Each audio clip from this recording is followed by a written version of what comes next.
Hey folks, this is Tully and welcome to some more game dev. It has been a couple of weeks, but I am proud to announce that today starts my vacation. I will be off for the next 4 weeks from work, and this time will be mostly focused on game dev. We are going to be trying to get a demo out for the game by the end of this vacation period, which I believe we bring up Balsamic. What was that? That was January 5th. Is when I'm expecting I'll return, or will be actually my last day of this vacation period. I am very excited. Today, we're going to try and figure out what we're doing for the next little bit here. General plan here is we're going to play the build, we're going to make some notes, and we're going to create some work items. And we may even try and populate some of those work items into the next few days here. I'm going to be doing a bunch of streaming. I don't think I will cover every waking moment of game dev that I spend on this, because that would be a massive amount of content. But I am planning on getting in a fair amount of streams as we kind of dive into kind of the demo creation process. We're really kind of putting a lot of the finishing touches on at this point. And I'm honestly just very excited. Work is all wrapped. I can context switch out of all of that, and I can just focus 100% on the side project, and we can get infinite retries to hopefully a good spot. That intro out of the way for YouTube, I think let's dive into it.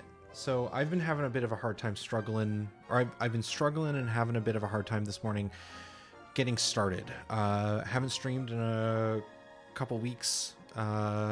Been very focused on other things, and now I'm like trying to get back into where we were, and I'm just like having a hard time going. And you know what, starting a stream is probably the best way forward, because we're just gonna do it. We're just gonna play the game. So let's pause. Actually, let's leave this music on in the background. Let's mute the game audio. So first things first, I'd like to kind of just go through the game, because I haven't even really touched it in the past couple weeks. And I kind of just want to see problem areas. I also have some notes here off to one side written down in physical form, so I can't show them. But I will try and copy the ones that make sense. These notes are from Drixie on just general, like, things that she would like to see fixed. Problems that have been bothering her that I've been like, it's a small bug.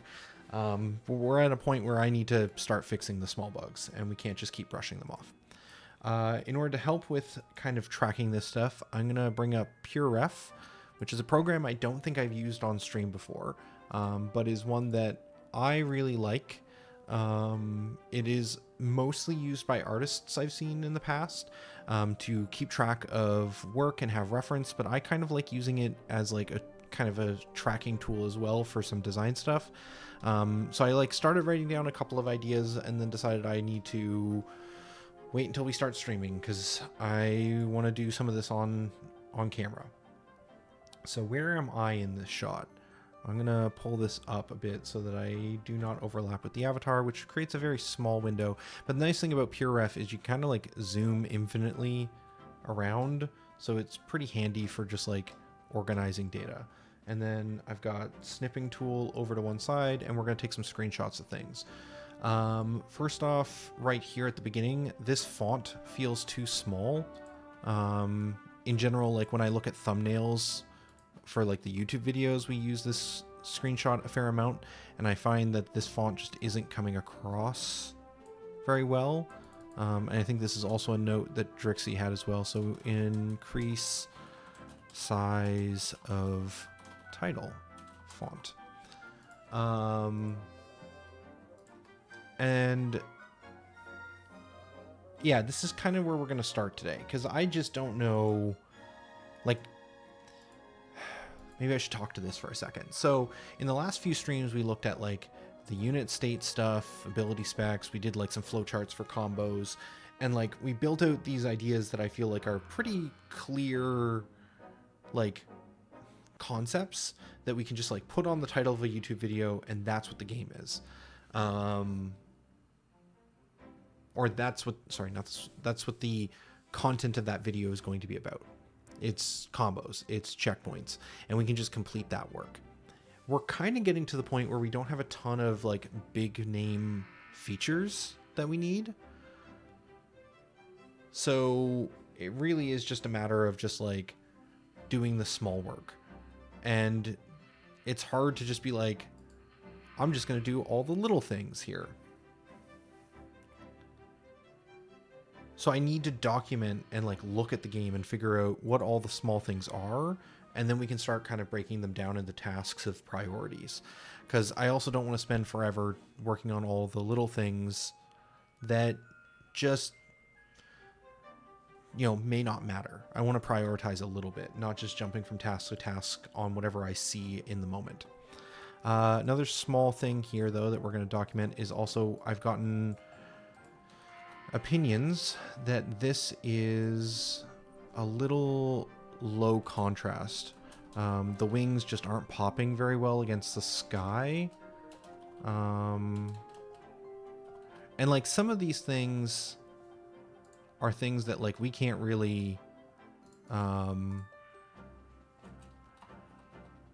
tackle from a coding perspective, like I can't do, and we'll be on Drixie. And Drixie is not off on vacation for the next 4 weeks. So that does mean that in some regards, art will be kind of a bottleneck, but I still think there's a ton of like code work I just need to do anyways. So that's not a big deal. Red Yoshi in the chat.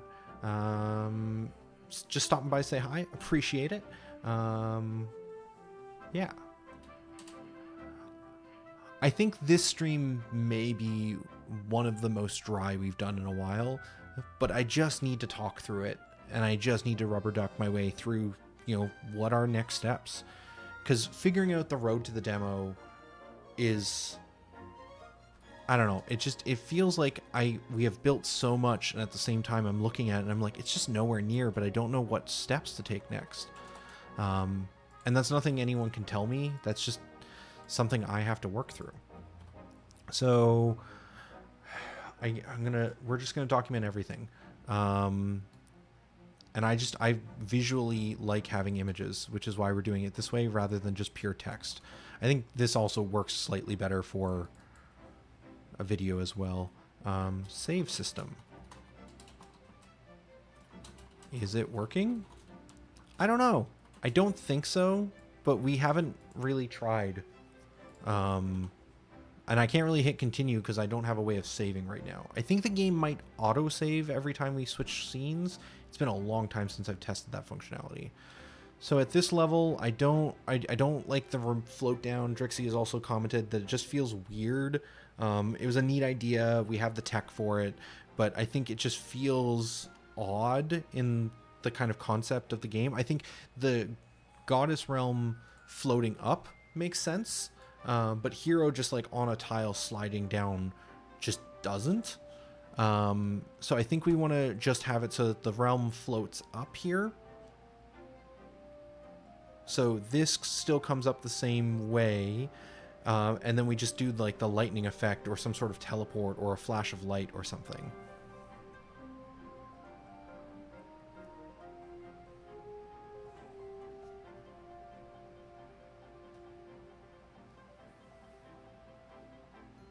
Oh, that's a fair point. Note from Red Yoshi in chat. Continue above new game, just so it's the default option. If you have a continue option, I'm gonna put that as a question mark and to think about. But I like that idea. I'll make that a little piece of text here. Okay, here, anything other than the float down, we want to hide this UI during this tutorial moment, and potentially this UI should always be hidden during the Goddess Realm. I think that this potentially could be a system with the flags for UI showing. I think we could add a new type of component that is essentially checking whether or not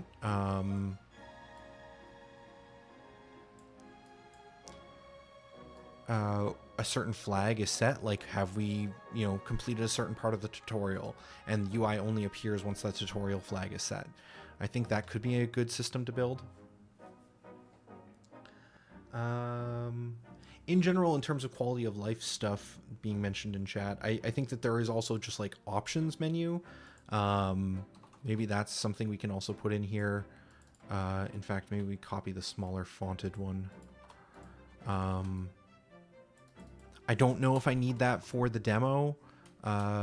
Full game, obviously, will need sound and everything, but maybe for the demo, it's a nice to have like the ability to change the sliders on audio, voice lines, because we do have a couple of voice effects in here. What do we need there? That's a whole can of worms in and of itself. Here, I'm not too upset with this. I think Drixie had a note about these portraits.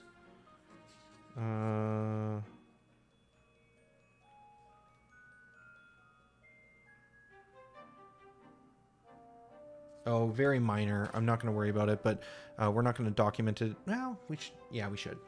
Drixie was calling out that this section here on her cloak, which we're actually we're gonna bring this in and just circle it. Maybe red was actually a better color here, but this section here. Actually, you know what I'm going to do is I'm not going to modify it here. I think what we do is we put it in here, and I think PureRef has a draw function.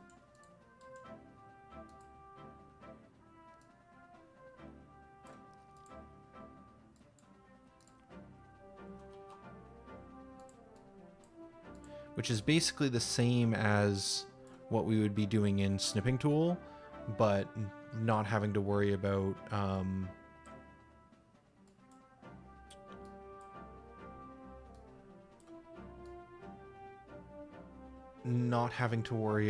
it being permanent. Here we can edit it in PureRef in the future.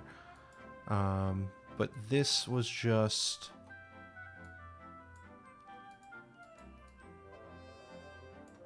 that the... Oh, did the draw not come with it? Oh, that's funny. That's actually kind of cool. I like that. Collar, or I guess like shirt or dress. I'm not sure. I think it's a dress element. Color too close to dialog box. It just like makes it look like it's just part of it. All right, so here we've got some dialogue. I'm not too concerned with this. Yeah, there's a small thing here. I'd like to have it so Drixie made some icons for surprise. So it'd be nice if we added those surprise icons.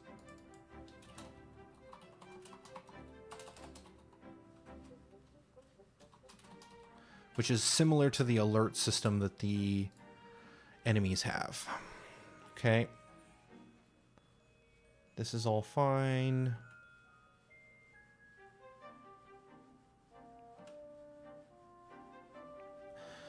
I guess in general, there's some typos in here. We'd like to fix the dialogue in this. Dialogue pass. I think in general there's a lot more dialogue I'd like to write, but this was pretty placeholder and I'd like to do another pass on that. Hello Kazikish in the Twitch chat. We are going through the game and kind of just making notes on different tasks we need to do over the next 4 weeks that I am working on this quote-unquote full-time. This is okay. I don't think there's any major issues here. So this one's going to be hard to get a shot of, but when we walk, there is a bit of a stutter. So we're just going to take a close screenshot of the character for this. So there's a stutter animation. Stutter. Is that the right word for this? Shaky animation pop. Maybe that's a better way to say it. I don't even need the word. There's an animation pop when running. Okay. There's a bit of a mess, but that's fine. We don't need it to be perfect. I just need to document all the things I need to do. I'm going to double check the written notes that Drixie had as well to see if there's anything else in this last little bit here that we're missing. Some paper ASMR for folks, I suppose. Yeah,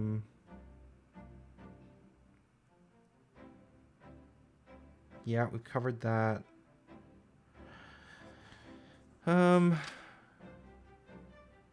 Drixie's called out that she'd like to do a pass on the clouds. I don't really want to document that right this second, as I think that is a bit lower priority. I think the clouds that she's created for transitioning between scenes works perfectly fine.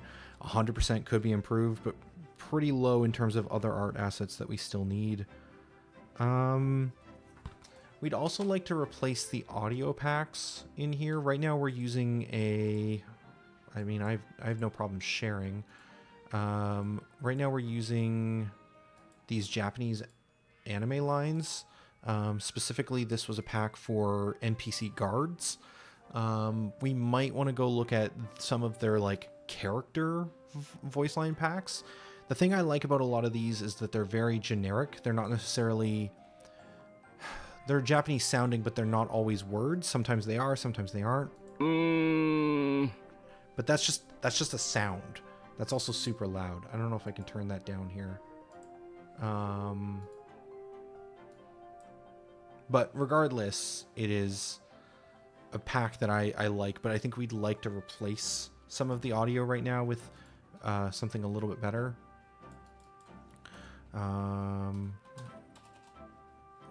Replace audio VFX with how do I say this? A solo character pack.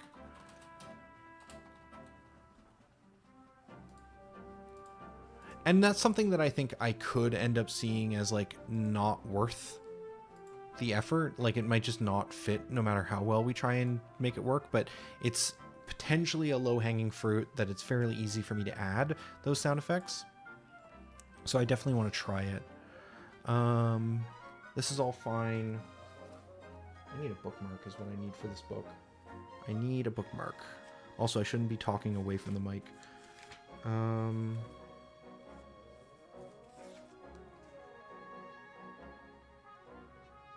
We've called out the UI needs to be removed during tutorials.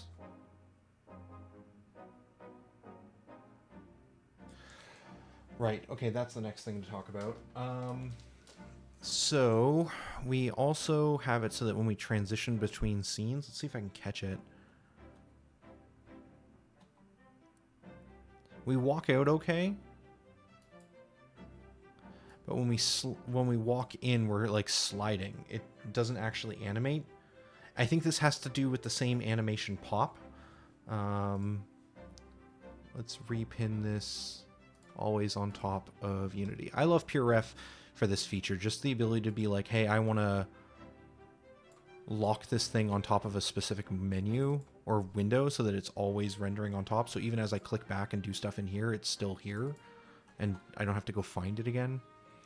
Let's see, slide in, no walk animation between rooms. That needs to get fixed. Again, I think that might just get fixed with the animation pop solution. I think the potential solution here is that we want to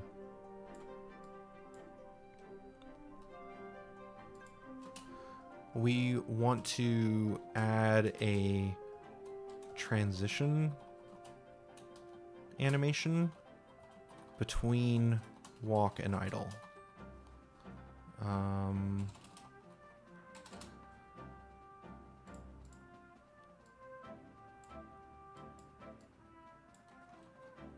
Oh, weird. It's like locking it in a way now that...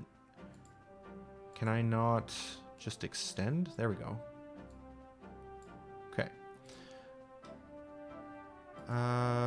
Cool. There's a bunch of issues with the combo stuff. So we got the combos in a previous stream up and working, but it was all done within like 3 hours. And 95 or 90-10 rule, whatever you want to call it, but like the general rule of thumb is to get something up and running is going to take you like to get 90% of it working is going to take you very little time, but getting that last 10% of polish, or getting the sauce or juice or whatever term you want to use for making it feel really good and complete, is going to take you like 90% of the time. I think that's how it goes. It's like you can get 90% of it working in 10% of the time, and it'll take you 90% of the time to get that last 10% done. But this is working okay, but like the pips are appearing at weird timings, and like it just doesn't feel like the pips are related to what's happening because of that timing, as well as they're just like little red dots, and they're not really showing very well the information. So there's like just a fair amount of polish that needs to be done on the combo system now that we have it functional. Combo points, icons not matching, or need art pass is probably the easiest way to say that. And then combo points appearing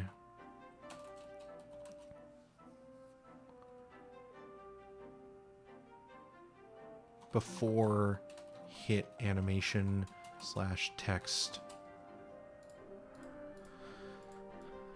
So that's a problem.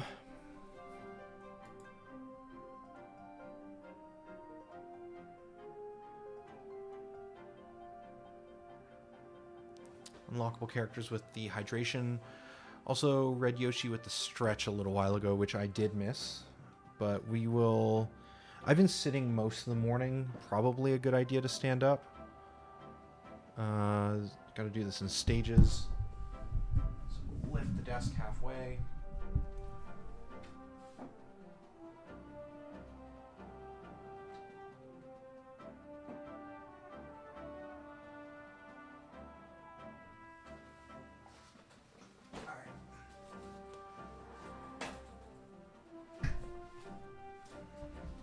Can we pivot? Chair? Good? All right.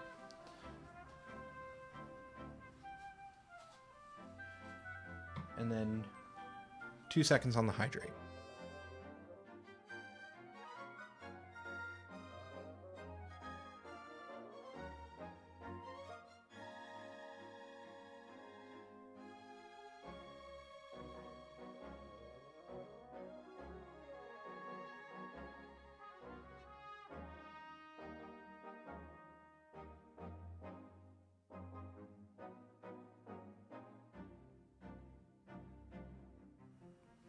All right, should be back. I haven't checked. Oh, this is too low.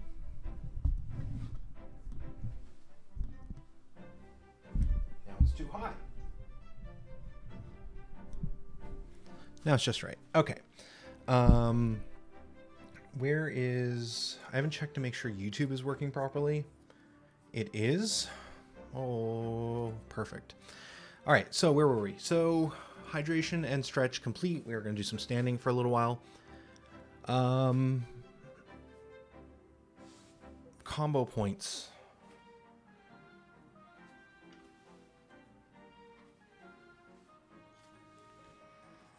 That's fair. So this is a weird point that me and Drixie were talking about, but the battle feels clunky right now. So this is a really hard thing to describe. But when we fight these enemies, the time at which you can perform another ability, let's get some abilities actually. It'll make it easier in the UI to see what's happening. Oh, this is another one. Okay, we'll get to this when we get to it. I have some problems with this screen, which will is a larger conversation. But let's just get some abilities equipped in here, and then we will go back and talk about clunky combat and what we need to be doing to fix it. We'll equip all of these, and then we'll start another run.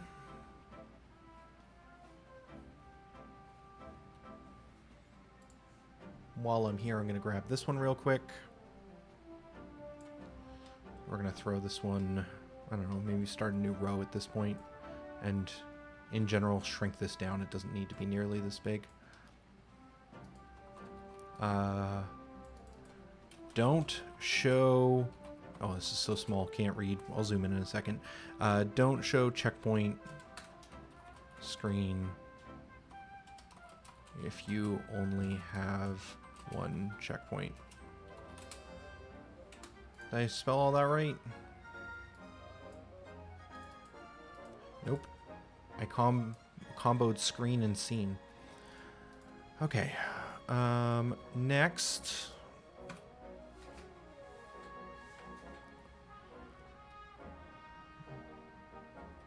Let's stop this music and let's listen to the game audio as well.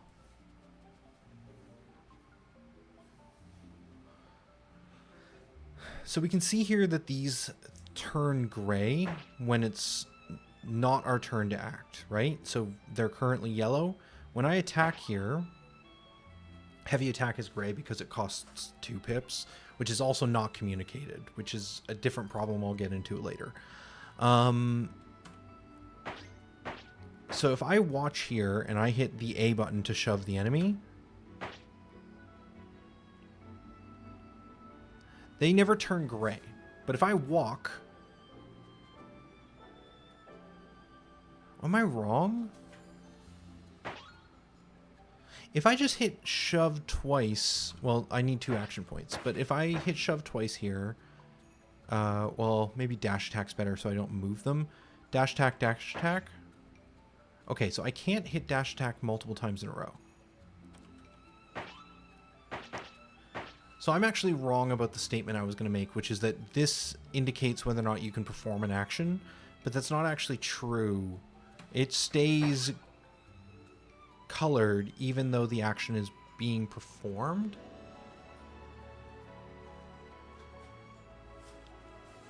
Yeah, that maybe is part of it. So the point I'm trying to get to here, and I'm realizing problems with my point as I try and discuss it, but what it boils down to is that when you are able to attack again is not clear. So even though the text is appearing over the enemy there and hasn't fully faded, I could hit light attack again. So I can hit light attack here, and I can hit it, and I wasn't even finished the animation. So like you can actually perform abilities really quickly. I've set it up in such a way that like the moment when the ability is done is actually way sooner than all of the effects have played out. But when I've shown this to people and I've had a few like demos with friends, most people will just be like, I hit light attack, wait for the animation to finish. Okay, I hit light attack. Okay, I guess I hit light attack. And there's like this weird thing of like, okay, I want to watch it all perform, but the intent behind it is that I want it to be faster. I want it to be like, okay, I'm going to hit shove, and then I'm going to hit light attack, and then I'm going to shove again, and I want to feel quick. But because there's not a great indication at any moment when I'm allowed to push a button again, it means that the gameplay never plays out as quick as you could put in inputs. The player is self-gating themselves because the game isn't good enough at explaining when you're allowed to attack again. Now, that being said, I think it's fair if you choose to like watch every action play out, but the design intent is that it should feel quick and snappy. It's turn-based, yes, but I want it to feel like I'm performing a combo or I'm performing an attack, and that's just not coming across, is really what it boils down to. Honestly, that helped just talking it out myself. So we're going to hit dash attack here, and then I'm going to take a snipping.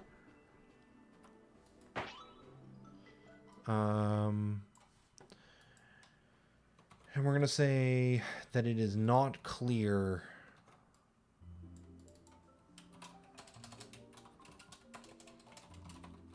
when another action can be performed.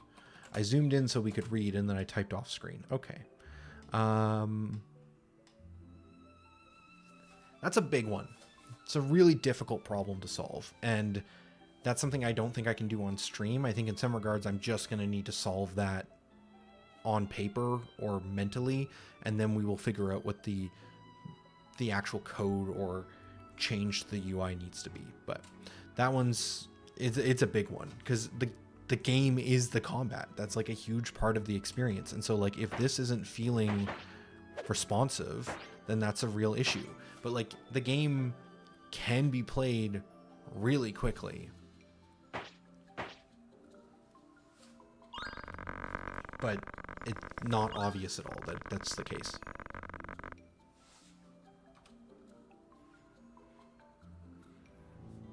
In terms of positives, I do think the combat is feeling fun, though.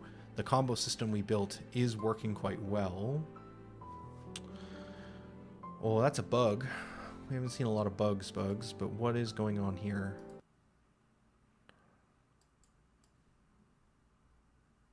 The game is hard broken. Show me the first couple errors. Player died. Player count is 0. Logging as an error. Okay. So that's probably fair. So normally I end the game via debug or by running out of time. Or sorry, end a run by debugging or running out of time. But I guess I don't usually die to health that often. And what seems to be happening is the system for the next unit is trying to say, hey, player, get the next player and give them a turn. But the player is dead.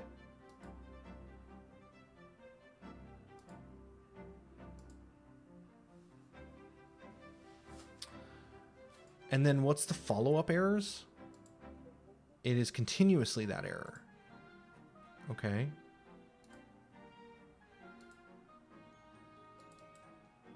And then an issue with current turn or current unit's turn.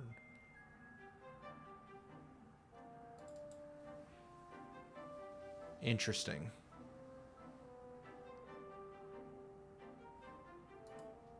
These are probably two different issues.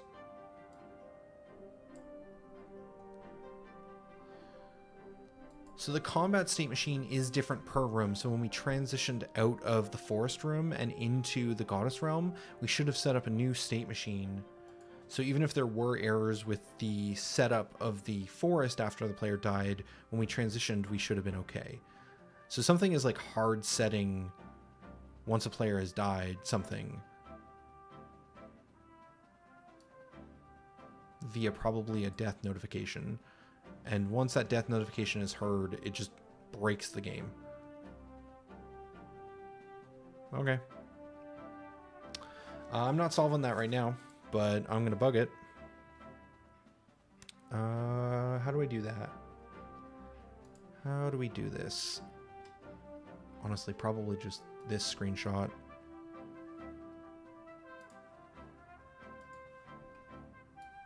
Just screenshot it like this. And we will then say, bring back up Unity, bring back up this, and then keep it on top of Unity. Okay. So this is like a straight bug. Everything else has been more feedback, but this is like an actual issue with the code.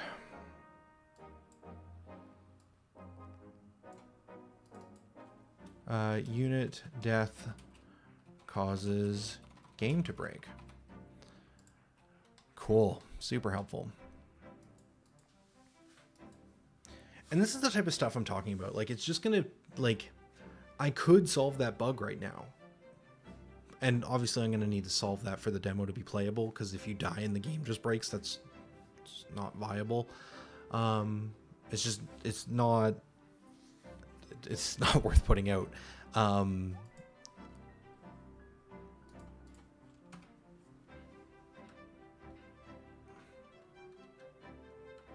But like these tasks are going to be 5 minutes, an hour.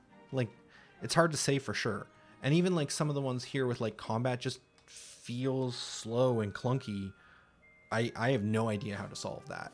Some of the other ones, like I have possible solutions for the animation popping, adding the alert icon is very straightforward, flipping the order of the new button versus the continue button, and checking if the save system works. These are easy things. Removing the float down is just modifying the cutscene sequence.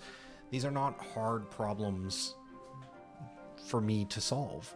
I know exactly how to execute on them. The things I'm more concerned on is stuff like this, which is like an unknown amount of time or unclear how to solve a fundamental design problem with the game.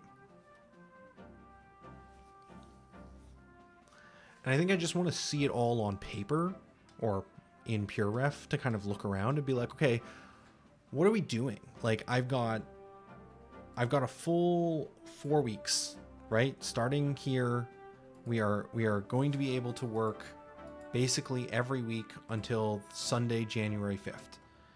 And I don't want to burn myself out, but I also kind of want to have fun with like building my side project and having so much time to not context switch to anything else and just focus on building it. And it's just like, where do we allocate time? Okay.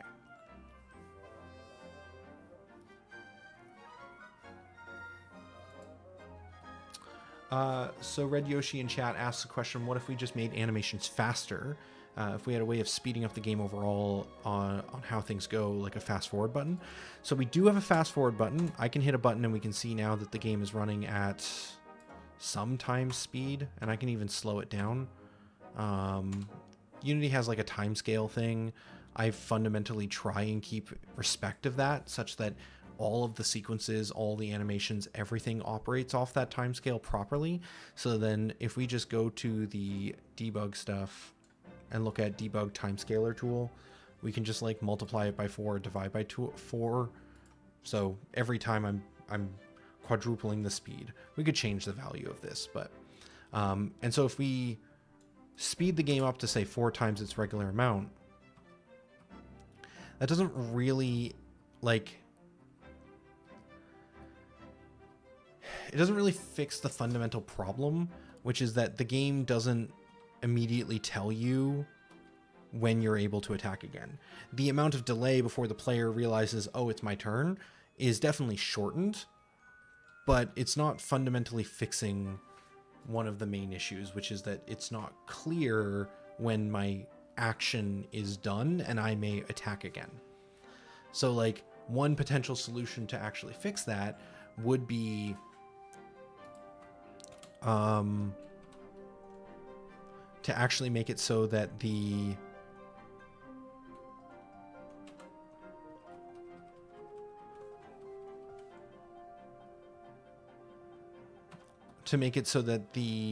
say controls on the bottom right disappear or slide out,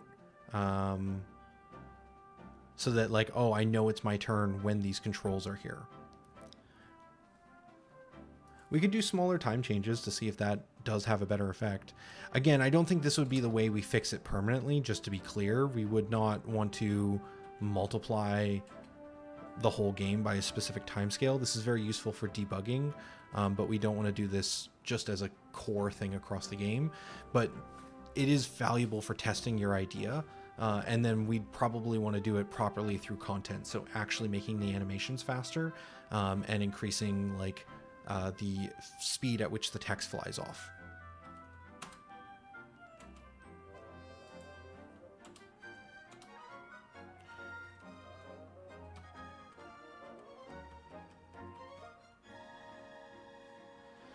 So, okay. This is...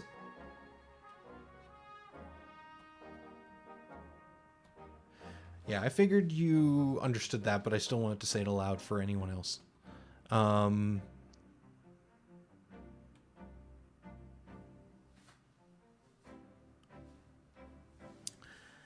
And unlockable character brings up another good point, which is, wouldn't the combat UI sliding in on your turn kind of stutter with fast combat? 100%. And that's why, like, that's the knee-jerk reaction I pull for, but I haven't done. Is like, it's the easiest thing to be like, oh, it's clear it's my turn because the UI appears, but if I do want to have quick combo kind of feeling combat where it feels like snappy, then yeah, it's going to be sliding in and out constantly. It's a fundamental problem. That's a fair solution. Maybe make XY be a flash. Potential. So this is normal speed here.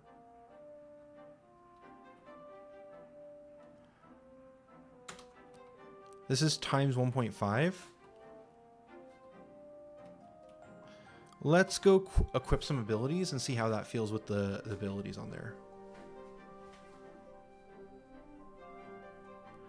Grays out on cooldown could work as well. The thing that I don't love about flashing the UI or the gray on cooldown, though, just to kind of discuss through these things, which is fantastic. I love the idea of, like, throwing out ideas. But at the end of the day, I may just overrule things because of personal opinion. But anyways, point is that I love the ideas. Thank you. And the problem I have with making the UI flash or having it show as gray when it's properly on cooldown. Okay. Showing it when gray when it's properly on cooldown is probably fine and probably should be something I do anyways. But all the solutions that revolve around the bottom right UI draws my eye away from where the actual combat is happening. And like, I kind of would love if there's some way of indicating on the player and the enemy in this general space when you can attack again. I think part of the weirdness is that we're coming from like a Final Fantasy Tactics or like a Fire Emblem or Disgaea or like any other dungeon crawl or tactical game where like it's usually those games aren't fast paced. Those games are usually like when in Final Fantasy Tactics you perform an attack, sometimes you summon an entire like Aeon or whatever they call them in those games, and like I can't remember the name of the GF Aeon type summons, but when you yeah, it's generic enough. When you summon something, it can be like a full like 15-30 seconds of the animation playing out, or even just like spawning a blizzard crystal and crushing an enemy with it. Those can be like 5-second animations with all of the effects and the text and the like responses before we finally go to, okay, now it's the next unit's turn and they start playing. But because I want it to feel snappy, I'm almost fighting that pre-existing player expectation of a tactics game where it's like, oh, I want to watch it fully play out everything because that's what I'm used to in these types of games. So the problem has to be solved in a way that actually like subverts or changes the player's expectation with a tactics game, which is not easy. But I think unlockable characters and Red Yoshi, your ideas of like flashing only the usable ones and graying them out if they're on cooldown or you're not able to perform them are valid. I just think I need more. I'm holding myself to maybe too high of a standard, but so if we come here and we dash attack, combo, dash attack, I will say the game feels better just at a higher speed, which is probably an indication that even if I don't think that's the full solution, we might want to just increase the animation speeds. This is off track a little bit, but we could play with that. The problem is it's not just the animation speeds.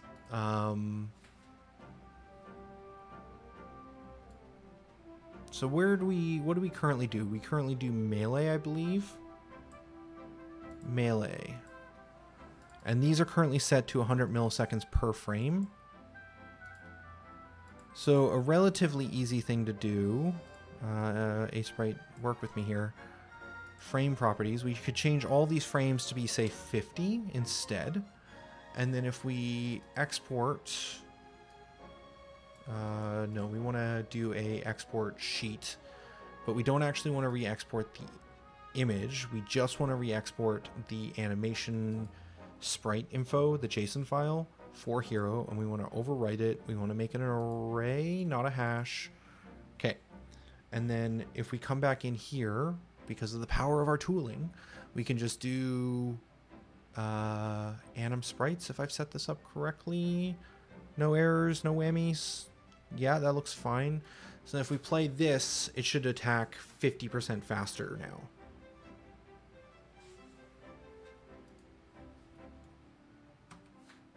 Yeah, and that's fair too. Unlockable characters with the good shout in chat, which is that newer players tend to watch the full animations as one plays more. They tend to skip the animations more. And I've recently played through Fire Emblem The Blazing Blade, I believe is the full name, but I've been playing it on the Switch because there's a easy version that is accessible there from their retro libraries or whatever it's called on the Switch. And I played through that Fire Emblem game and I've really enjoyed it. I had not been a big Fire Emblem person, but I'm trying to go back and play tactics games that I may have missed in my life. And that seemed like a good one to jump into. And I watched all of the animations and thought they were really fantastic on the first playthrough. And then as I worked my way through a second playthrough, I definitely turned off those animations just to kind of get through the experience more quickly. So shove is not using the attack animation. Shove is kind of missing an animation right now, I guess technically, we could say.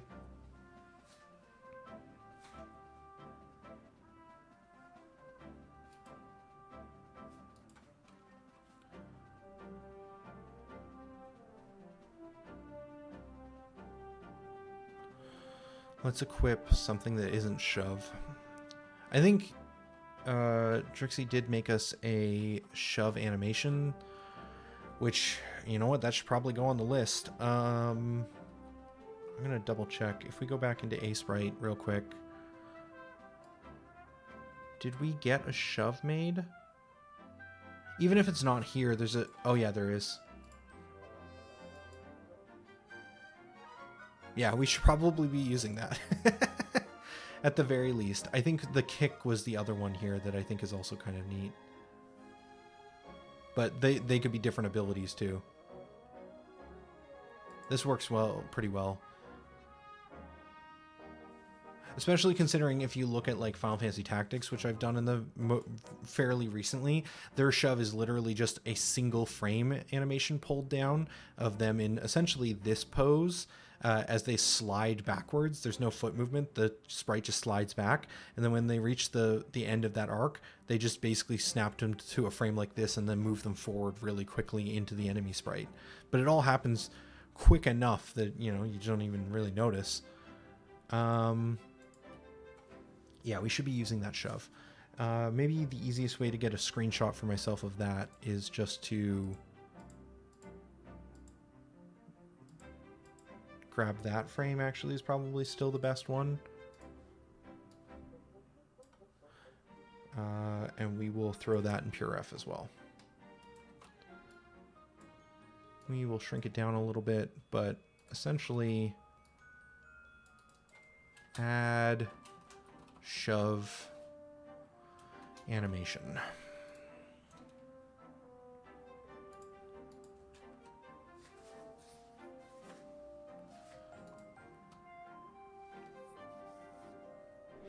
I said at the top of the stream here that, like, I've got the next 4 weeks off, but Trixie does not, and so we will be a little bottlenecked on art. But the more we talk about this, the more I realize that Trixie's actually ahead of me on art, and I'm for the bottleneck, it seems, because I'm just not getting her art. And I think there's also like a boar enemy we could be using, although I have asked that we work on a slime enemy, because I really think that I want to start with like a slime enemy as like the first thing that we use.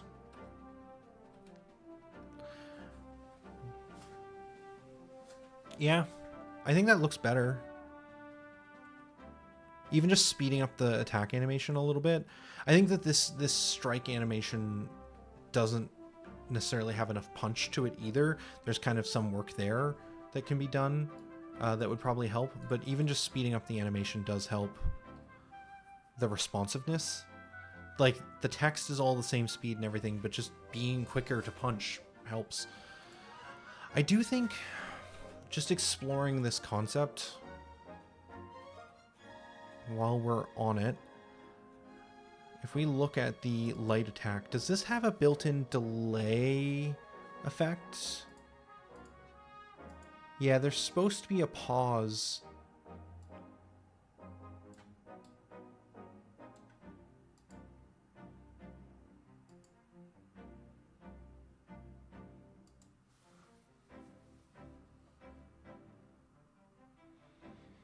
I think this might be broken.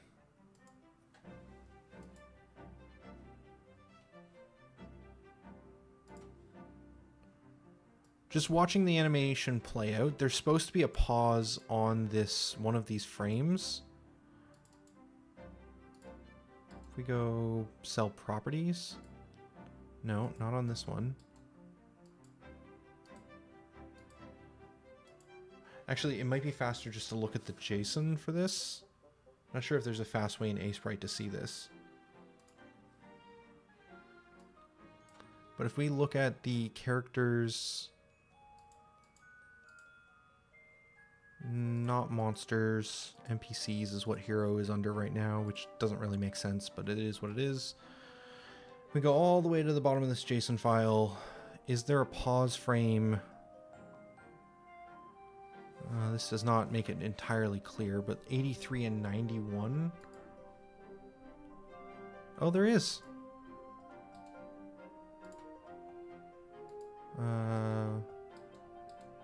Sell property. Oh, it's not here, though.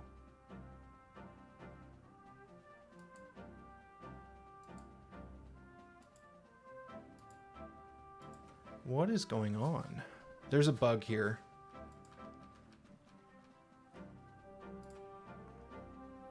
So melee 1 is set to be between 80 and 87.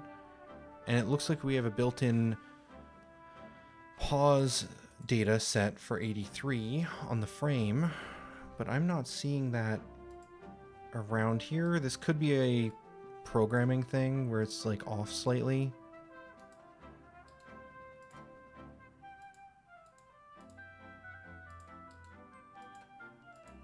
Yeah, okay, it's 84. So it says 83, but it's probably counting at 0 in code, but 84 in editor, because this probably starts at 1 instead of 0. Sure, fine.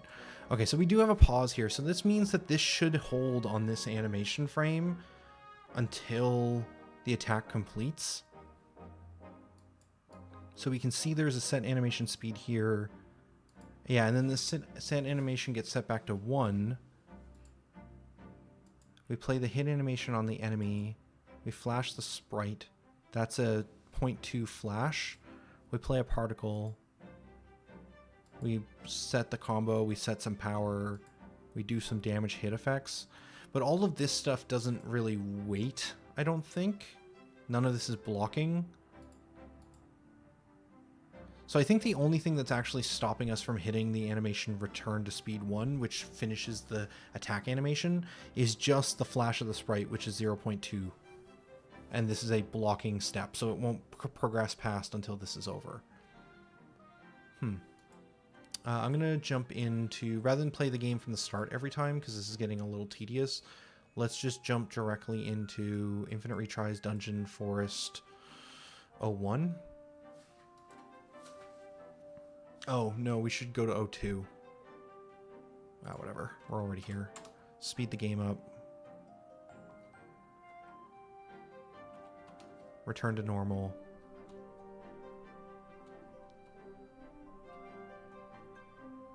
Yeah, I think that is working, actually. With the animation being faster, it's not always... Yeah, so there is a delay when the hand is fully extended on the punch. It holds that punch for just a little bit as it flashes. Okay, so that's working as intended. I think with the animation being faster, it feels like less of a delay. Maybe that's good. We're still missing an anticipation frame in this animation, is something that I've been told by an animator. There should be more of like a wind up, and if you look at something like Final Fantasy Tactics, often they'll hold the sword or the weapon above their head for like a good 1-2 count before it comes down and does like an impact effect. So we have like an impact frame on this attack where like it holds the punch for a little bit to kind of indicate the hit, but we don't have any anticipation of like the wind up before the strike, which is why it's not as punchy as it could be. Or we can also make that point in here too.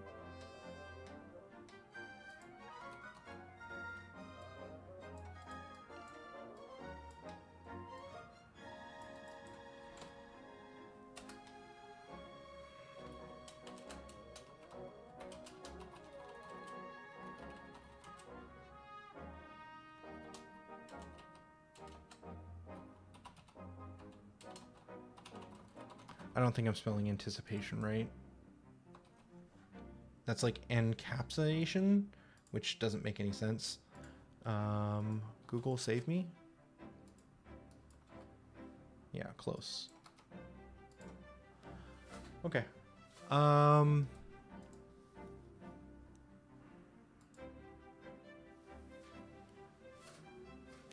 That's fair. That like an anticipation frame sounds like better for a heavy attack. I think you'd want the heavy attacks to have a longer anticipation frame. But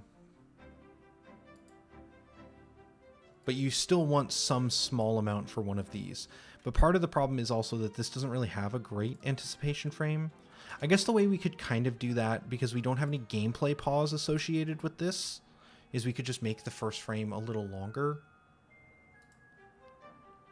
And then through the power of technology and all the tooling I've worked on, we can just import this directly, animate sprites, and we should be able to see that change.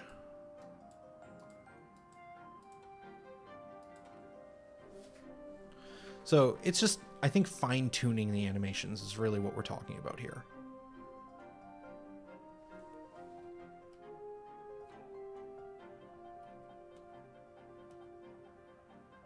So like that may not seem like it does much, but it should help a little bit in theory, which make it with making it feel punchier. In fact, we could even go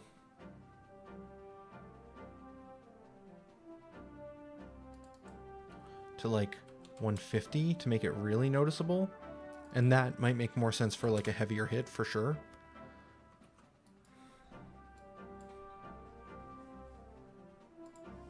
But now we're just playing.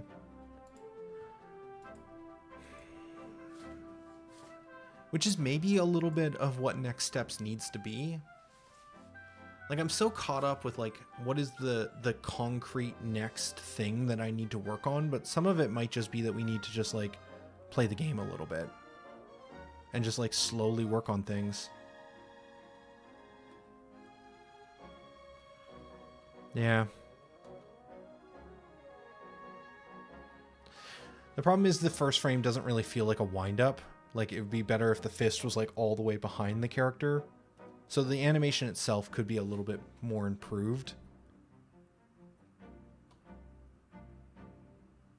Like, to me, that feels a little bit better. I think it's at some point it will always be a little aesthetic, but...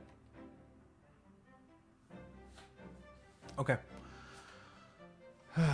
These are the little things. So there's like big stuff that I think we need to solve, like, I don't know, graying or flashing the buttons are all good ideas, but like there's also just like working on the animations and like getting more animations in and potentially switching the animations out for ones that work a little better.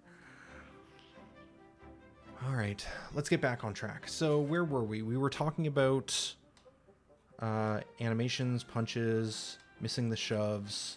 We ran into a bug with the death. What else? There's obvious issues with the art in the floor and stuff, but I don't really want to go... Drixie probably wants this information anyways. It's not something I can fix, but at the very least we should document it. It would make more sense, in my opinion, for her to do a pass of all of the floor textures once I've actually designed all of the maps. But we should still write it down. Floor map, floor texture needs creating for each new room.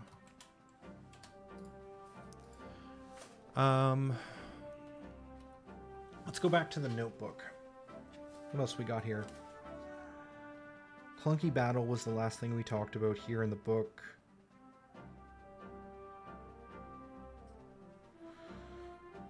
Choice of ability not clear. Success and slash failure, and make it louder visual. That's 100% my words. But what the heck did I mean by that? Choice of ability not clear, success slash fail, and make it visually louder. I think I was talking about the combo stuff.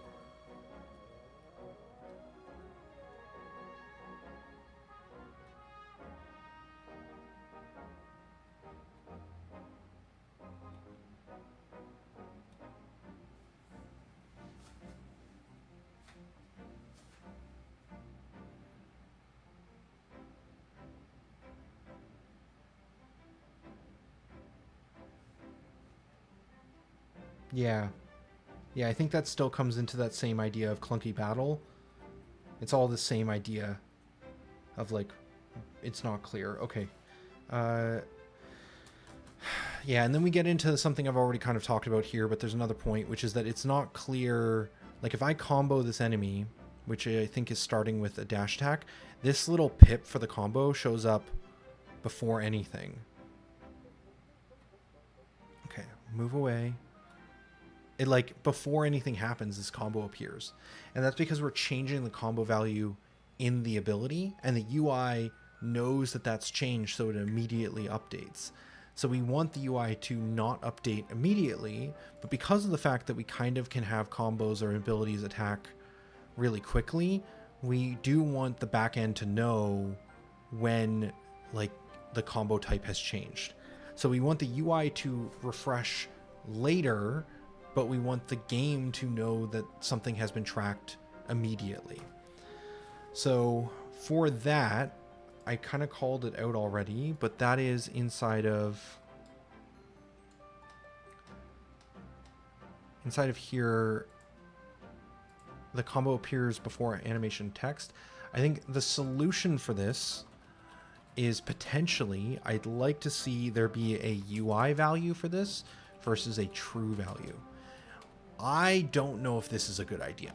I kind of want to maybe talk with a friend or two from like a programming standpoint, because this is a rabbit hole that if I go down this, it kind of defines a lot of how this stuff is going to function. But in my head, I feel like having a UI version of the value and a backend version of the value could be really valuable. I have no idea how to build that system, because we're essentially having like a delayed updating,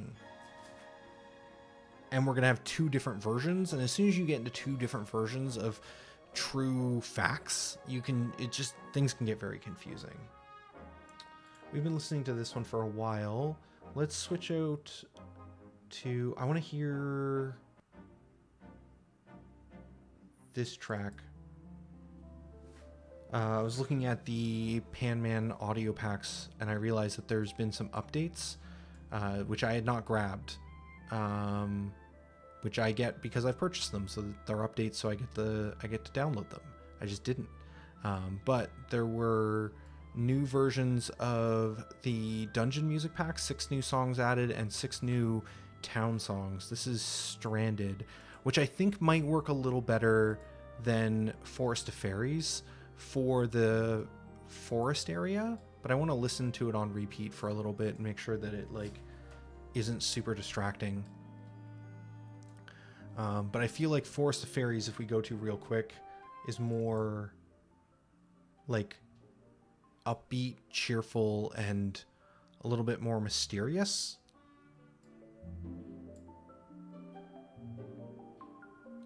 It feels sunny to me. Bring that back down. I like this one a lot, but I think this Stranded one feels darker and gloomier, which when we're moving our way through this mysterious forest and exploring, I feel like might fit the tone a little bit better.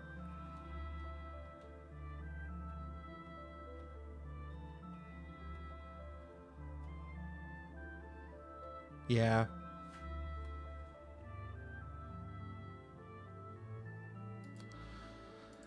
Yeah. I think what we might actually do is we might just make that change. Again, I haven't touched the project in a while, so there's some of these things I've been thinking about. So I think we're just going to straight swap here, and we'll leave the naming convention slightly broken just as we kind of test it, but okay. So true value versus UI value was another concept. What else we got here? There's general and audio pass. I don't really have like a screenshot for that. I guess I can do, well, actually there is. I just need to move it to one side. We can click on the audio mixer.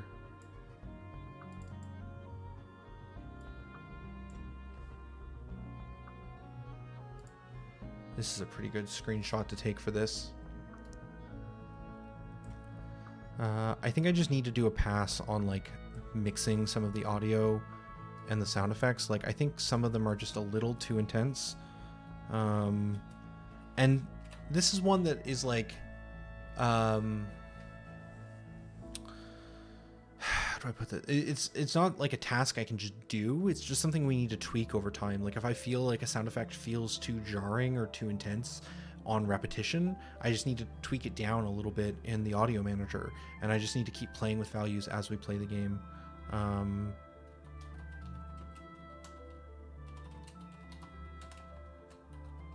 The one here that was called out was the battle sounds can get a little bit too intense.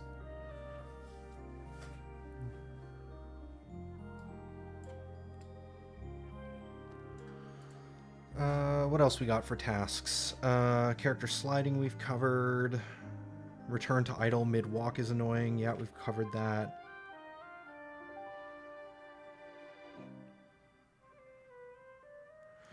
There's a general call-out Drixie has that she'd like to see the combo visuals being just in general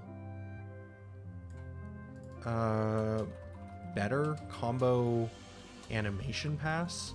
So some sort of like maybe minor change to the animations, like maybe we have a punch attack, but then we have like a combo punch attack, which is maybe a slightly faster or has a slightly different frame rate to it that like makes it feel a little better. I don't know exactly what Drixie wants to do there, but she wanted to do a combo animation pass. So I'm going to write it down.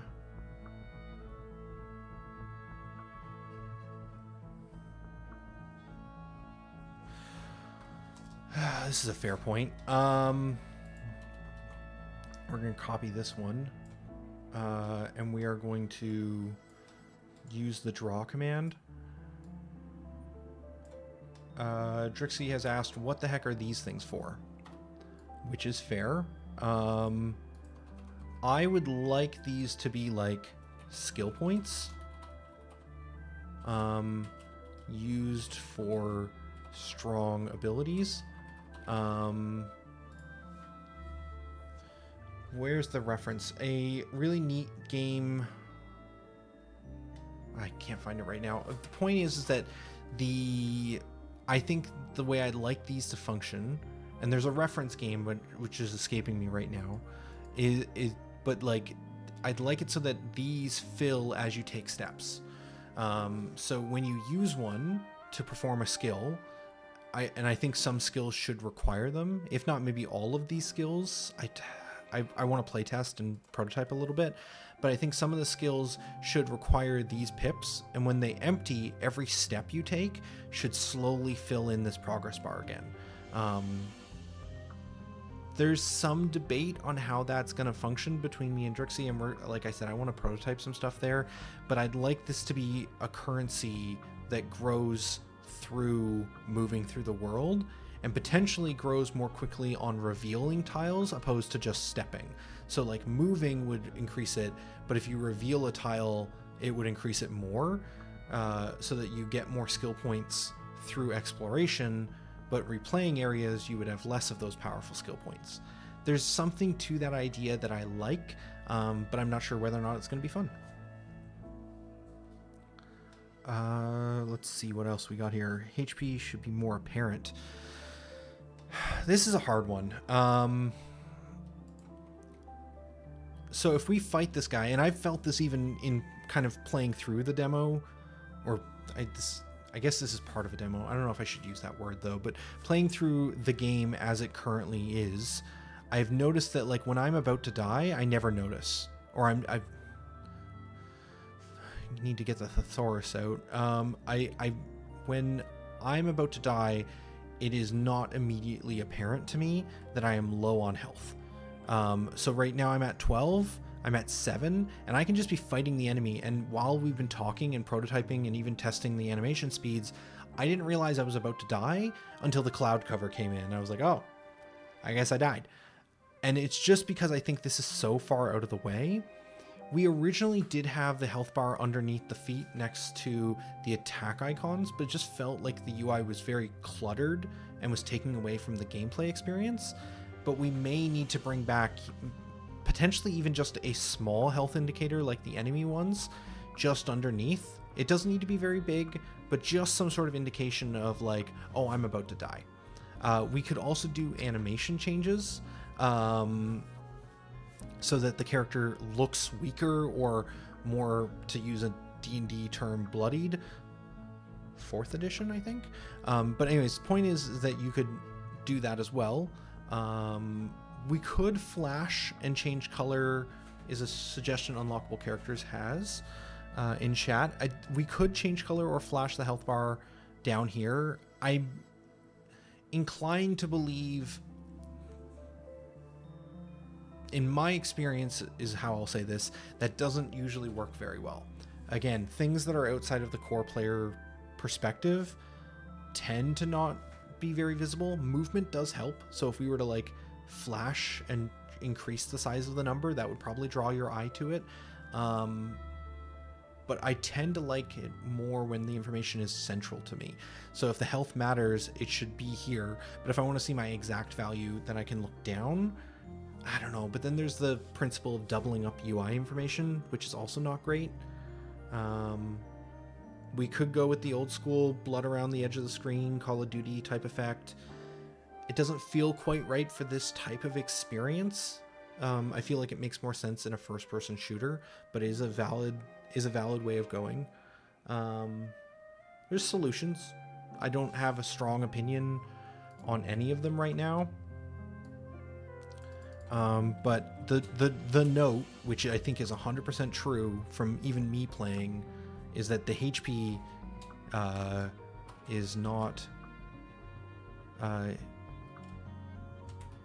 low HP is not clear.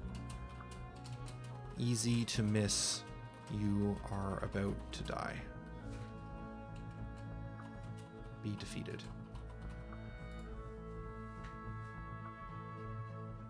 Game fades to grayscale as HP decreases. Also valid. I don't love changing the art too much though. We've tried to keep this somewhat constraining idea that like the art that Drixie makes, we want to have pixel perfect. The color that she chose is the color that renders. These are not hard things to do. We could definitely do them. And in fact, I played with some of them a little bit. So we have, it's going to be in the global scene, global volumes. Unity has this concept in here. So we can add like a vignette. So we could make this like red if we wanted. Also increase the intensity of it.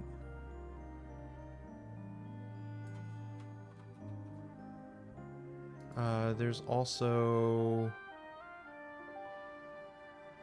white balance is another option.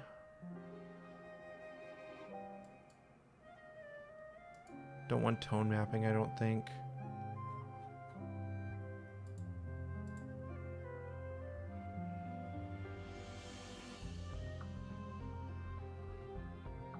There's specifically one for grayscaling. I don't remember where it is though.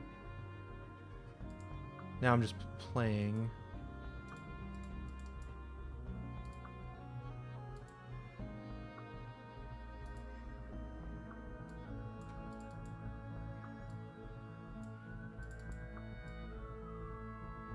There's a way with this thing, I think. Saturation? Yeah, there we go.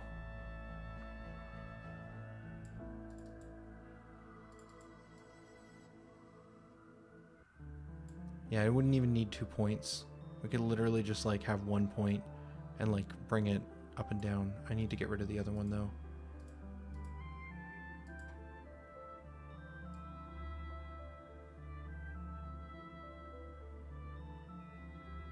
Yeah, it's potential. Music changing is also potentially an option. I don't find that the audio works very well when we like override it too heavily though. It's designed to be at a specific play speed. All right.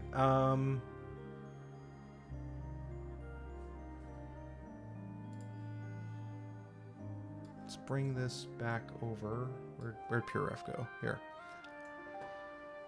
Potential ideas. Let's do a list format on this one, I think.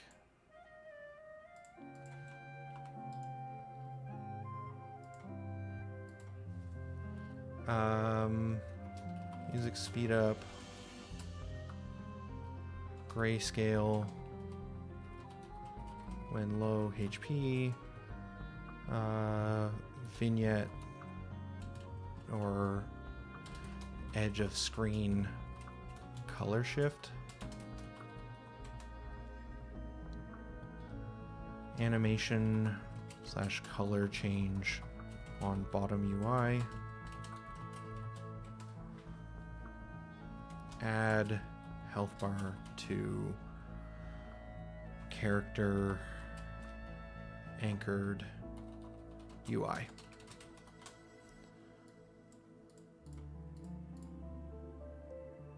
These are all potential solutions, and I think there's more, but it's worth documenting. Let's see.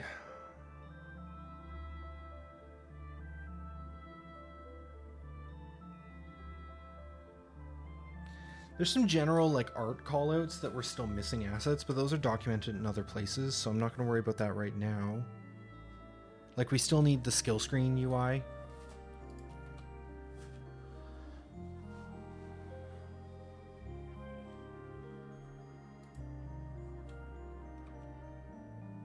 I should talk about that one too, actually. That screen is a big conversation. Oh right, this is the first time we're here.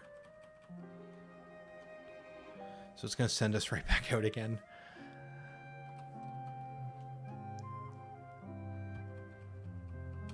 Let's zoom back in. Okay, so for this screen, this thing needs a whole UI pass. This is all using Heir of Ember stuff, which maybe we use some of it.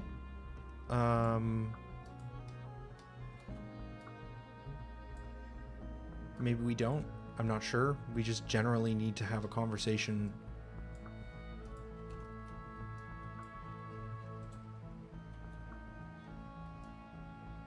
about how this works. UI pass for skill screens. I think the other thing that's kind of just gonna take a bunch of time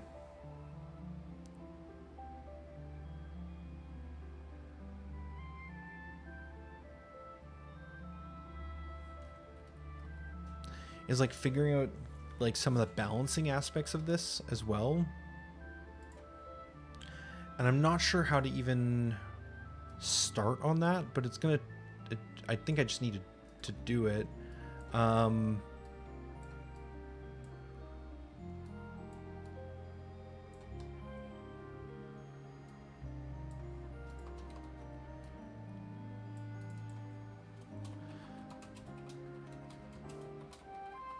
I just need to design the skill trees. Like, what are the layouts of these? What are the actual impacts of these nodes? Like, right now they're increasing stats by a little bit, but like, what are the actual values? And like, what is the order? So like, this one unlocks fire.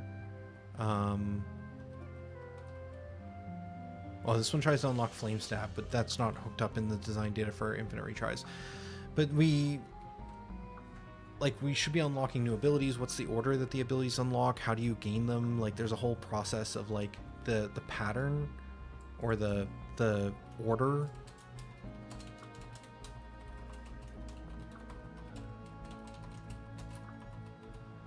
That needs to be solved.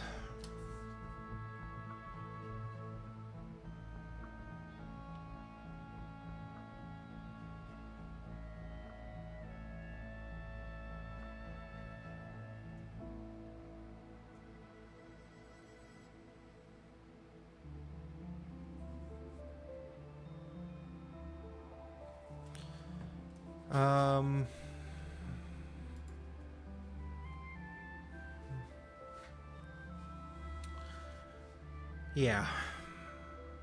Sorry, went quiet for a second there thinking. So we've got a lot of these things written down.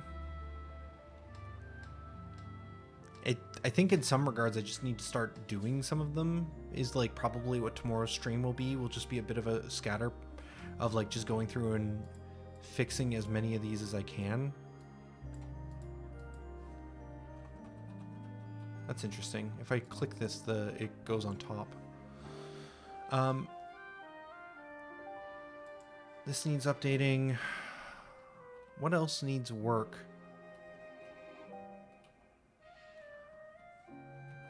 I think small thing, but an important thing. Need to be able to interact and talk with the goddess.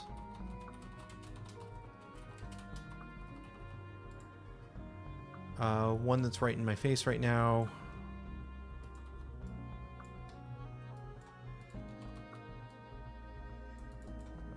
Action bar appears in goddess realm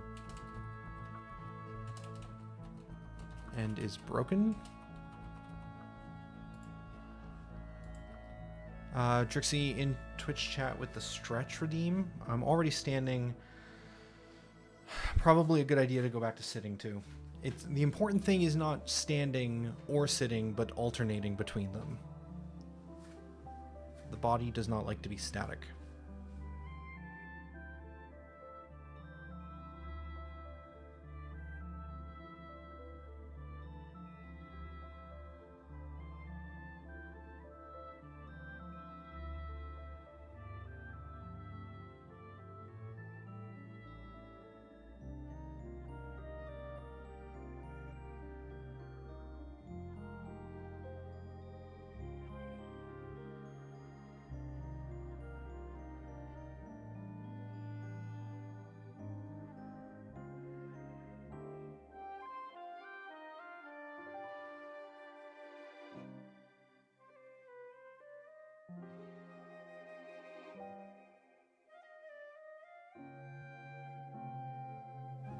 All right, sit activated. Well,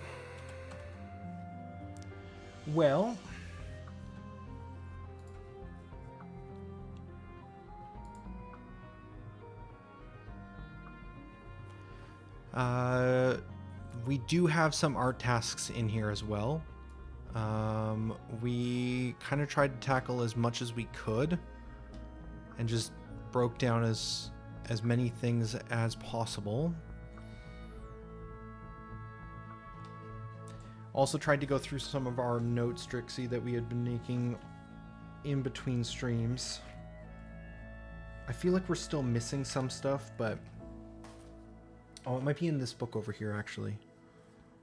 Multiple notebooks.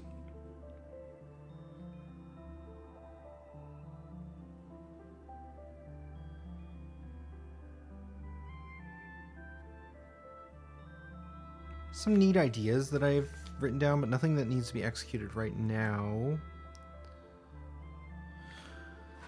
Let's just write down a couple of different tasks that don't have specific screenshots. Like, okay, we've been going for an hour and a half streaming, and I think we've been making good progress. This is important.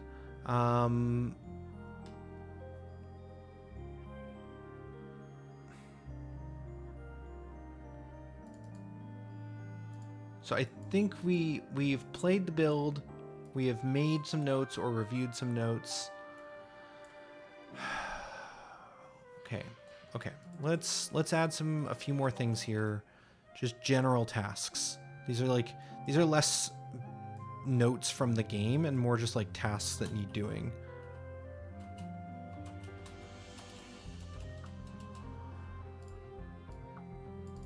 Okay, so things that I have. Let's see here. Let's get this page open here. I'm going to try and copy down some of these things.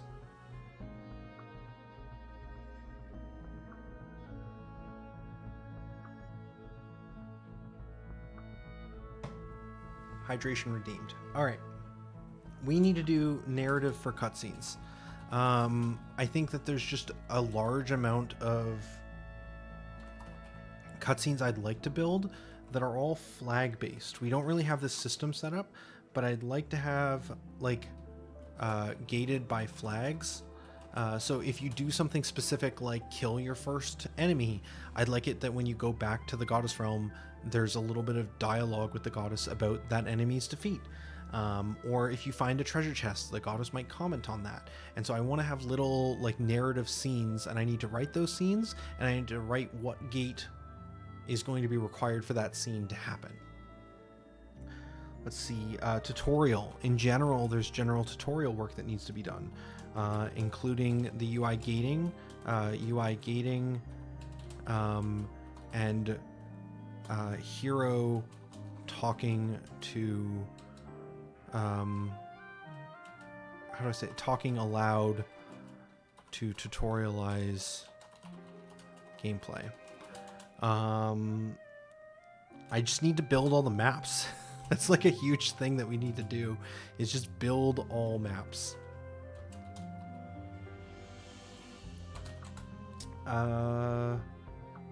There's an event system, which I don't want to talk about too much, and I don't know if we're going to get for the demo. It's more of like a stretch thing.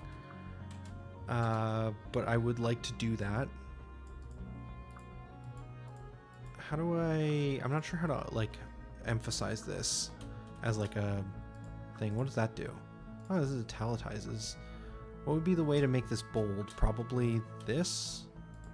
Yeah, so stretch goals. These could also be their own section too, but for now we'll do it that way. Plot/flow of the demo. So whatever plot or flow we want to have, I need to design that. Enemy types, we only have the bats right now. Ranged, magical,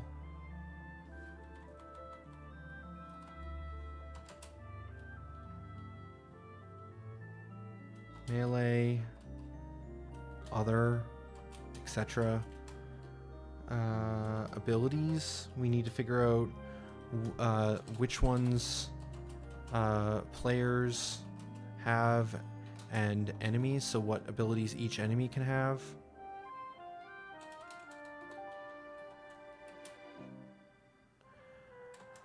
And then the unlock order of abilities. A weird one, but I'm going to call it out, is also the demo ending. So what does the end of the demo look like? Is there like an end screen? Point to Discord? YouTube? Feedback request?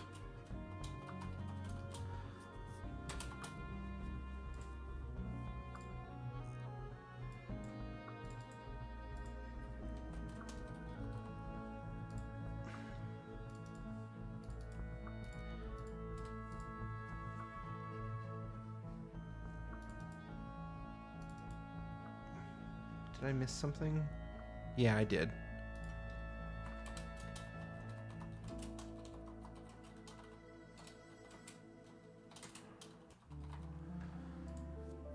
So this is all the bugs and polish that needs to be done, which is most of what we were doing in PureRef today. Just documenting all the little nitty-gritty things that just need to be fixed. It's not as much as I thought in some regards, but like, again, we talked through some of this stuff, and like making the HP clear, making the combo point system clear, making the game feel less clunky to perform actions. Like, these are not easily solvable things. You can't just... The problem is you can't just sit down and do them. And I've said that a couple of times, but that's what's kind of mentally blocking me more than anything else, I think.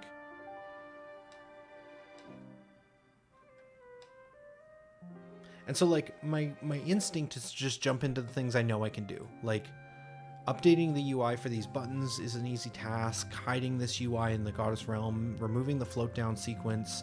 Like, there's a lot of little things that can be done, like building interactions to talk with the Goddess. This is not a hard system. It might take me a couple hours, but I fully understand how to just execute on that. It's the more nebulous stuff where I have to make a decision that gets more tricky.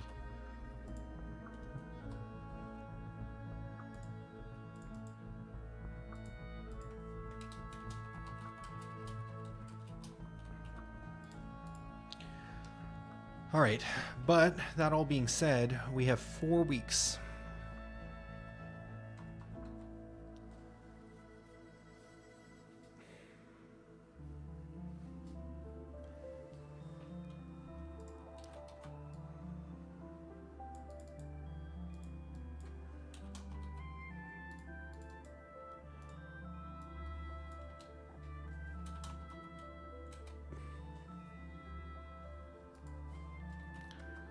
So we have tasks that generically we need to do, but what are our goals?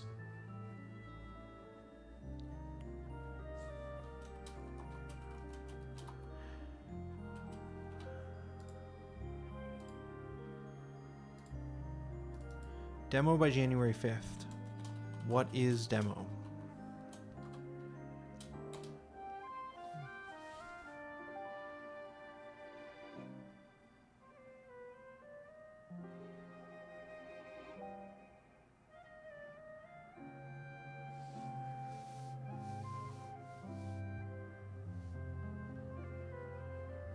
Unlockable characters in Twitch chat with the I imagine some of the clunk is driving home the impact of each action's use of time.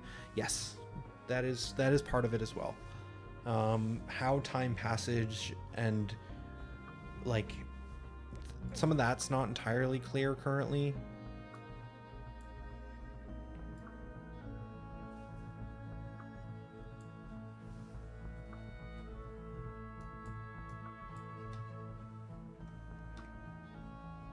This probably needs a pass as well, honestly. It's a worthwhile call out.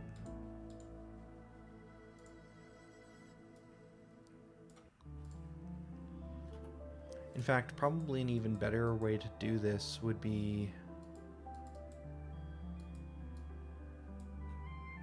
Oh, weird. Oh, is it like attached to it? Oh no, I can still remove it. Okay. Perfect. What might be even easier is if I hit Control Shift Alt C, I go into like crop mode and I can like just do this. I think where it makes most sense.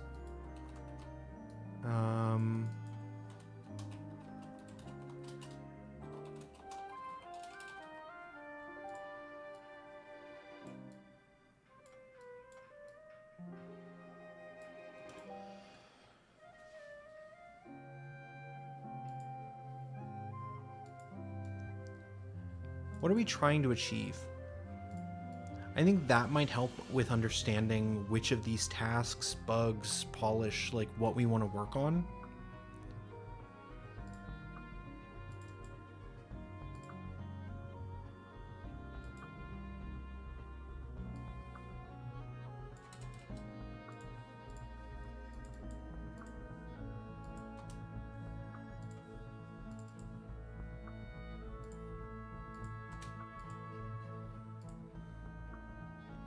realize some of the things were off screen. Okay,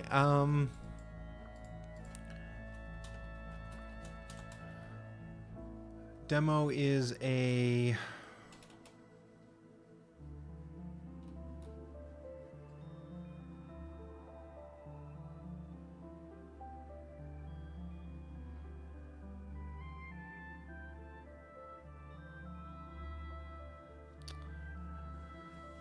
Unlockable character saying, so then couldn't you keep some of it for the tutorial and phase it out as runs throughs increase? I have zero coding knowledge. Yes, you're not wrong though. So intuitively what I'd like to do, this is like a different thing. So if we copy this and then name this run plan,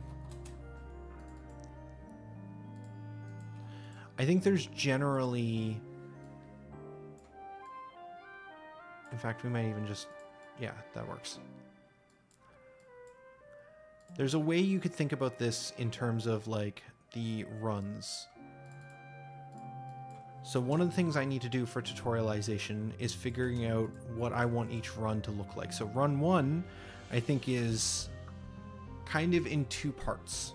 Each of these is going to have 2 pieces. Goddess Realm.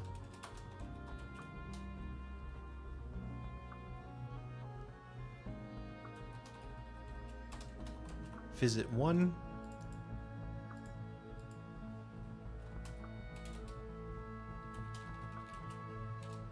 And then like gameplay run 1. So in the first realm, we're going to get an intro cutscene with the goal, introduce the world and the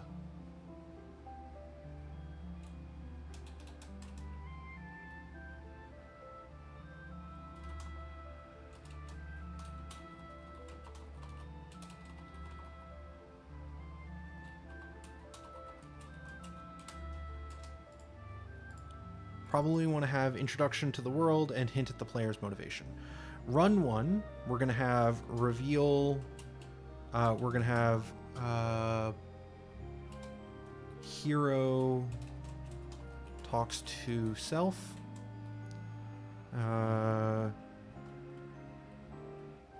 speaks to moving, which is going to be a tutorial. Reveal timer on left or on UI.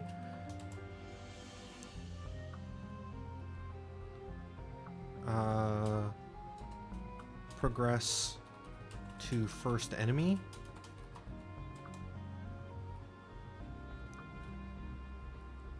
And then I'm debating this, but I think you either defeat or maybe get defeated by first enemy.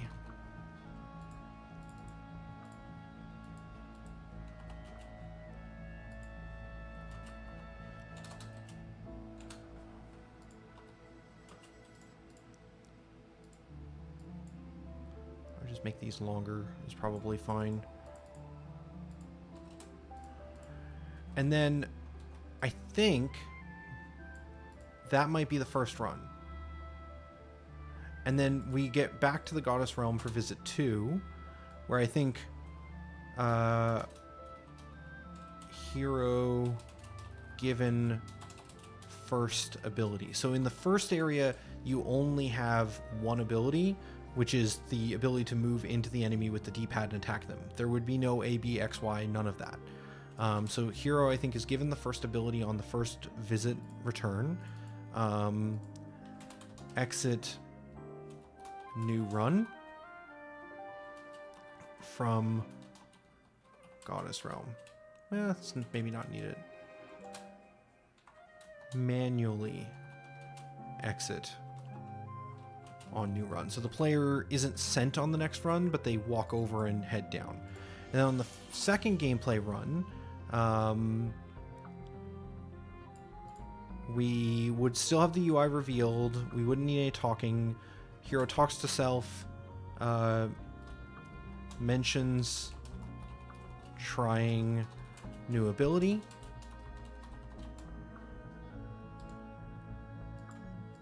And then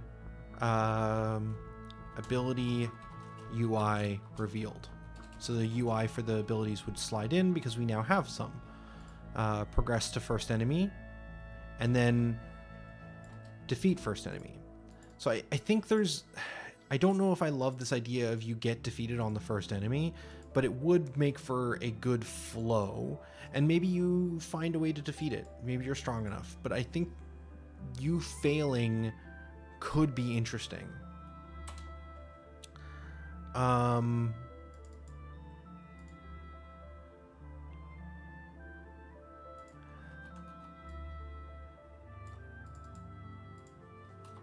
Runs out of time is another option here.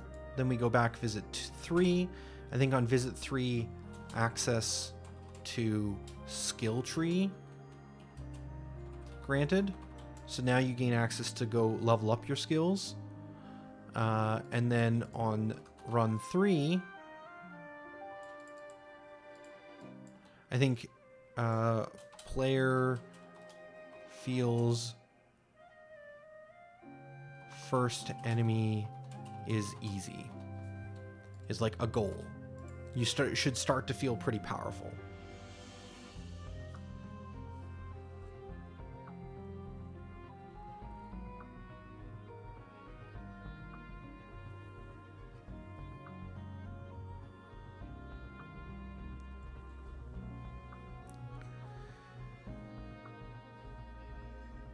Yeah, and that unlockable character brings up a good point that, like, isn't there a chance that dying to the first enemy might cause quitting or feeling bad, and potentially Mario Goomba references, which I'm not fully, I do not know those, but sounds plausible. That's my fear. That's like, I think from a narrative perspective, like storytelling, I think it tells a good story, but I think getting defeated by the first enemy feels bad to a player. So from a player experience, it feels bad. So it's like this battle I'm having between like the narrative that I want to tell versus the player experience I want to deliver.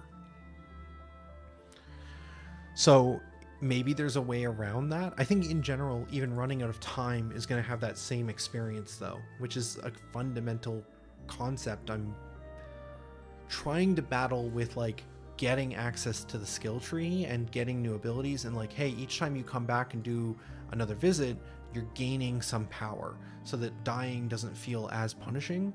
But I've played games before where like the whole point of the game is to be defeated and it feels bad. So like, I don't know. That's why I want to get to a demo so that we can kind of test these things. And if the overwhelming feedback is it bad, no like, then like, okay, try something else.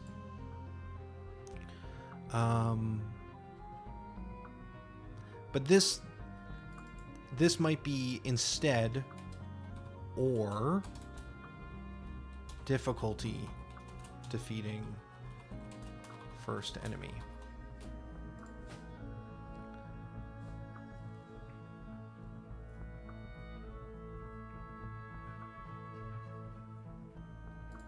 Yeah. I think it could also be comedic too. Again, if like we have hero talking to themselves, then like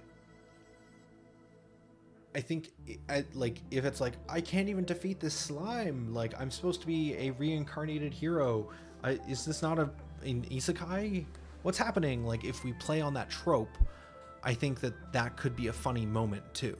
It could be comedic, not defeating. Again, I think it's doable. It's just gonna require figuring that out.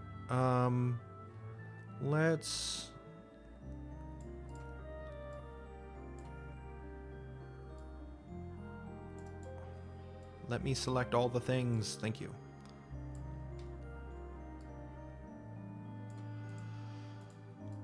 So then we go back here for a fourth time, and I think this is where the narrative starts. we get more narrative drops. There could be narrative throughout as well, but I don't have a clear like next thing that you gain, right? It's just like, you know, I think you just grow power via skill tree.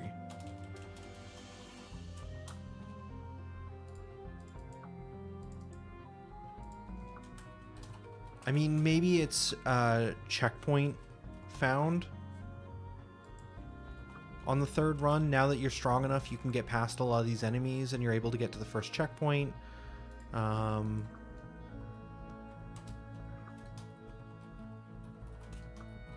You gain access to the checkpoint menu.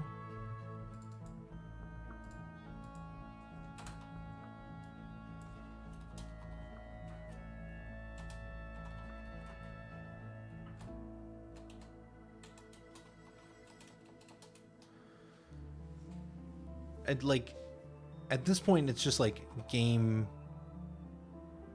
like it's like tutorial done. I don't know if that's like, there might be more that I want to tutorialize beyond this, but like at some point, I think this is probably a fine starting point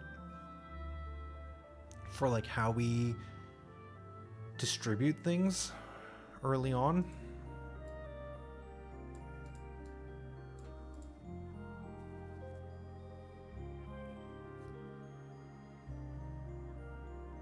And then we just, you know, repeat.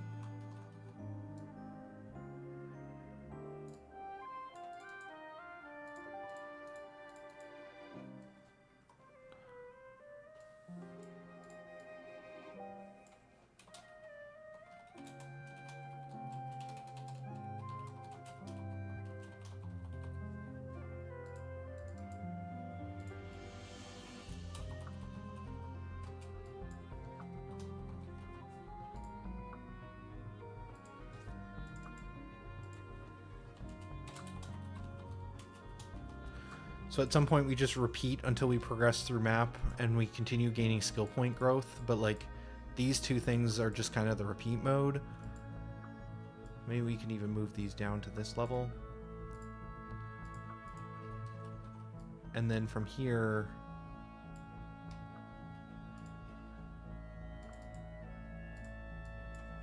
finale.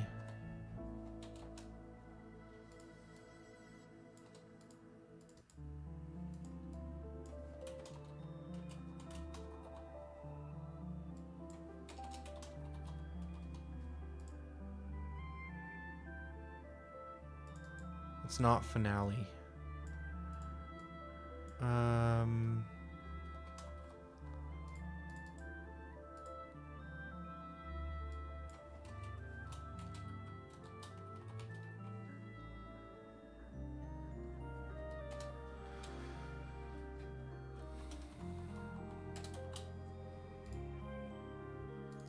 I think what I actually want is I just want brackets. Can I just have brackets? Yay. I wanted square brackets, but it wouldn't let me. It changes things. And then I think we need some sort of like, what is the last version of a lot of these things?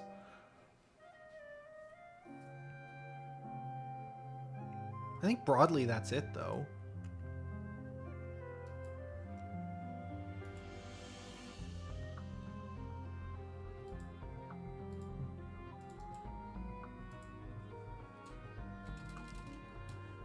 So I guess there's still blanks here. Like, I don't know what the repeating, like what you're doing over and over again. Like, I think this could be better fleshed out. I think the ending is not fully understood to me yet. But I think broadly, this is how I envision the kind of progression of like, you start on this one, you do a run. You go back, you get a little bit more content, you do a run. And then like each visit should feel like a reward. I'm getting new things, or at least able to grow my power or progress each time I finish a run. Like in a lot of ways, each run should feel like a battle, and each visit to the Goddess Realm should feel like the fanfare. Oh my goodness, I just finished that battle and I get some level ups and I get new skills and I gain access to new, you know, mechanics. Game, reward, game, reward, game, reward, game, reward, game, reward, game, rewards, and then finale.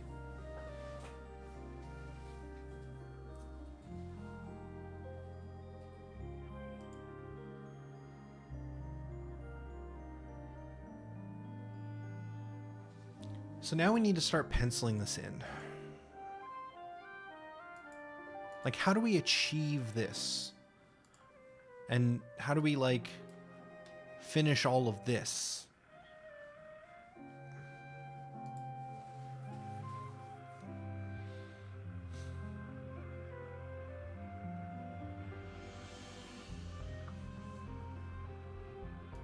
I really like this Stranded song. Let's try something else. Let's try something new.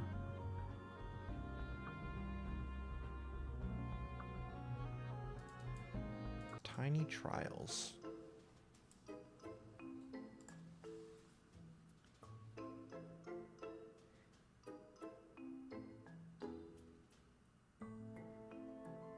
Okay.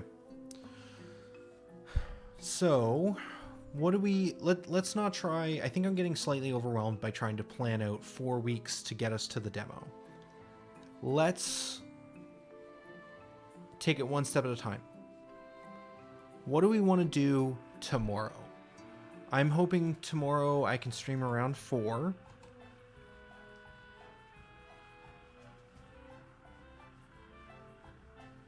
What would be one thing that we could tackle in tomorrow's stream?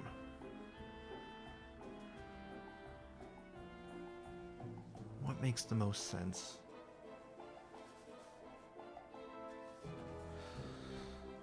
Let's play the game. Let's go back to the boot screen.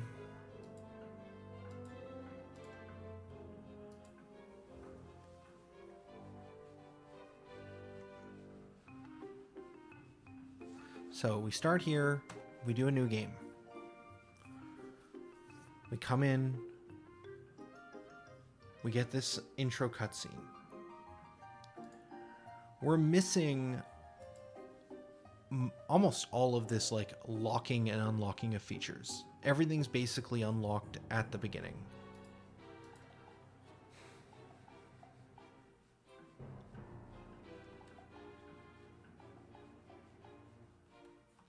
So, like, I said in there that I need to have some sort of way of gaining access to the skills screen on the 3rd run. So that means that, like, the area with the interactable shouldn't be there. Oh, I never even talked about this.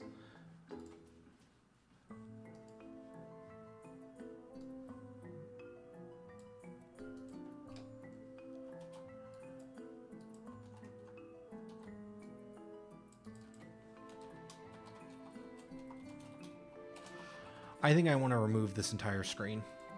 It's like how our meta progression works. I don't want to dive into it right now, but I've been thinking a lot about it the last few weeks, and I don't like it. It was a neat idea. It thought it was really interesting, but sometimes you come up with ideas and they don't work. And I don't think this Goddess Realm screen is working. I think it makes it so that all of the progress I'm gaining is completely hidden to me. I have no idea that I'm winning anything. Like, we were talking about Fire Emblem, and when I played Fire Emblem, it was really neat because every time you got in a battle, you gained experience. And it was this constant game of, like, trying to gain experience on different units and, like, trying to figure out how you balance that. And I feel like just being like, you died, here's all the experience for all the tiles and enemies you revealed, just, it's not working as a meta progression. And I have a couple ideas for how to fix that, but we will get to those later.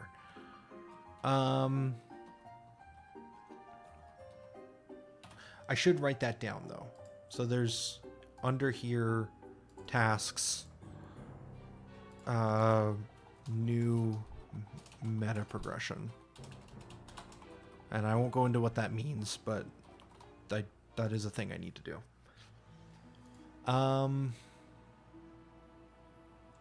So we need to lock aspects. So, like, getting into this screen, this area maybe shouldn't come down until the 3rd run. Like, maybe it's not something you can even walk over and reveal. Do we have that tech? I don't think we have the ability to say, don't reveal this tile.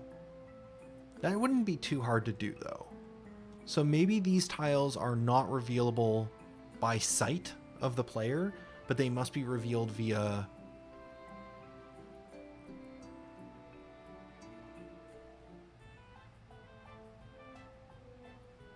by like some sort of tutorialization or something else that once they're revealed, then they're like always accessible. Unlockable characters in chat says XP pop up like Final Fantasy Tactics, and then it's all just tallies at the end screen, because stopped everything to be like, you unlocked this meta option, could be rough. It's fair.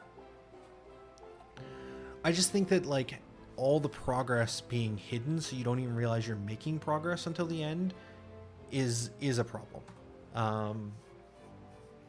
So like, I'll talk about one of the ideas, which is that me and Drixie have been talking about this concept of maybe we give you something when you fully reveal a room. So maybe we have some sort of UI element that tells you the name of the room you're currently in, which wouldn't be bad in general to have.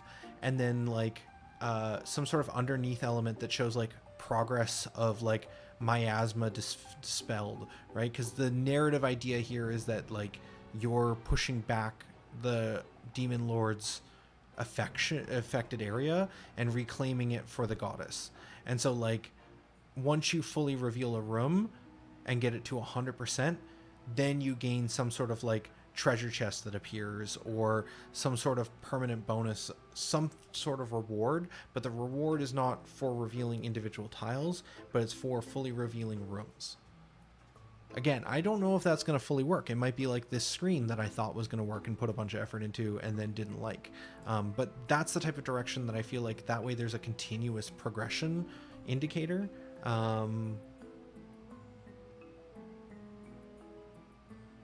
I've not played Soul Blazer.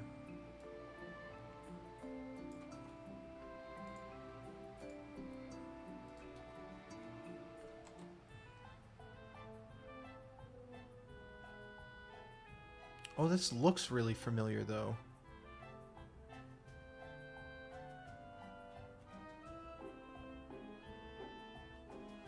Illusion of Gaia is coming up, though, which I have played. Is this maybe by the same people or something?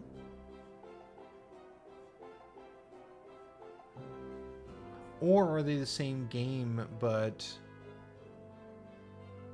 No, unclear. There's definitely a link between them, though. I'm seeing images of the two of the games compared.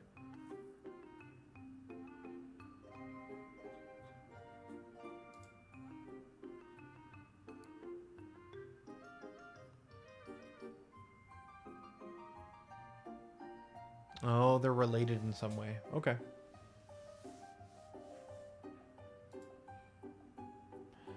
Anyways, point is, I want to change up the progression system, and I have a couple of different ideas on how I want to do that. They may not work, but I do want to change it.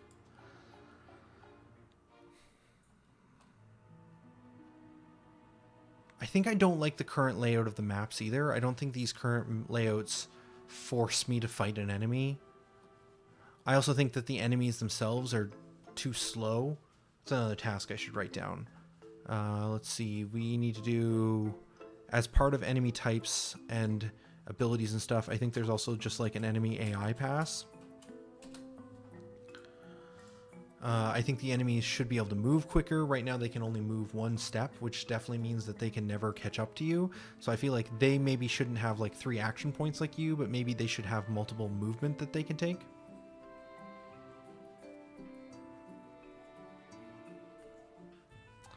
I see. Okay. So unlockable character says Soul Blazer, there were monster pads, and when you kill all the monsters, you would step on the pad and it would spawn something new in town. So yeah, that type of idea is definitely more where I'm heading mentally, opposed to like just when you finish a run, you get a progress screen at the end telling you how well you did. I'd like it to be more immediate feedback.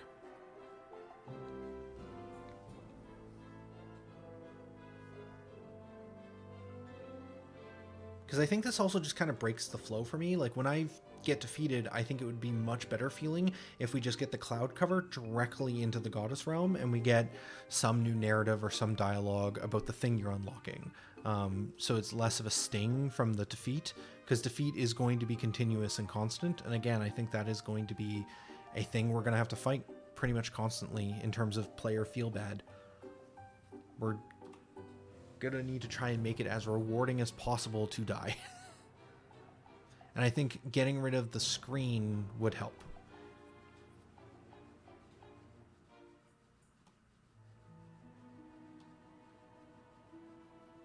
Oh, that was another one actually. Let's get a screenshot of that. Drixie has called out that those alerts feel bad.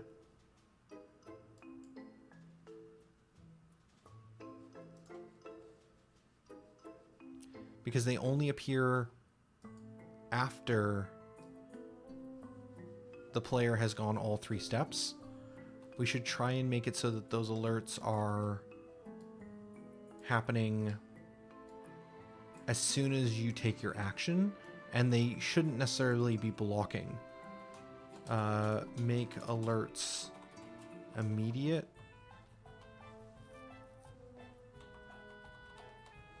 And non-blocking actions. So many things to write down.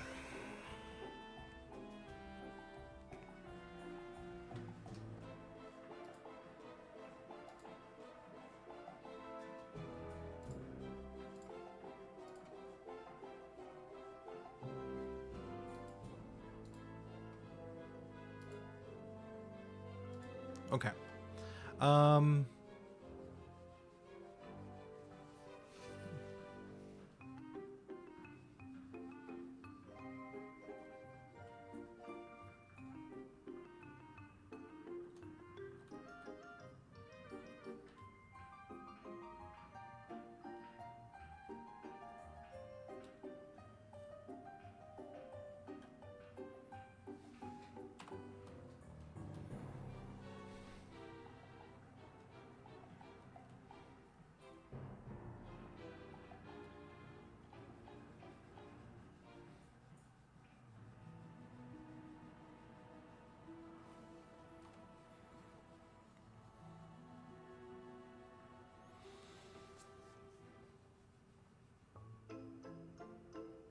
Yeah. Yeah, okay. So we need to make a choice. What are we working on tomorrow?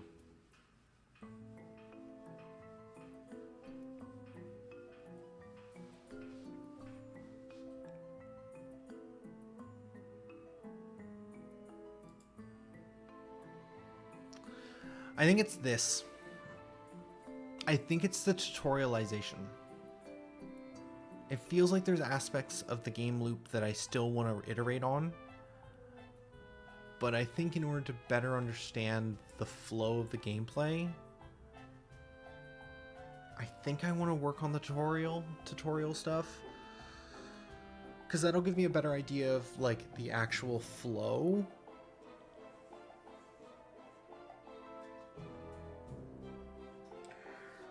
It's a double-edged sword, though, because as soon as we start adding this tutorialization, it means that anytime we do a run, we're going to need to have some sort of tooling or system to turn all this off. So if I want to just try some stuff, and I don't want to have to hear Hero talk to themselves every single time about, like, hey, this is how we move, or this is the UI, I feel like we're going to need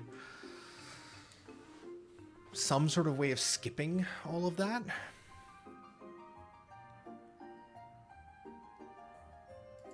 So if I go with this, I need to understand that I need to both add it and also add a system to disable it at the same time.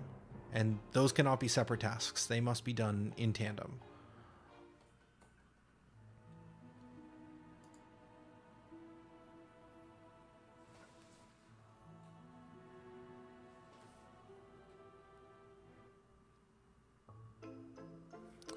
I think it kind of blocks everything else.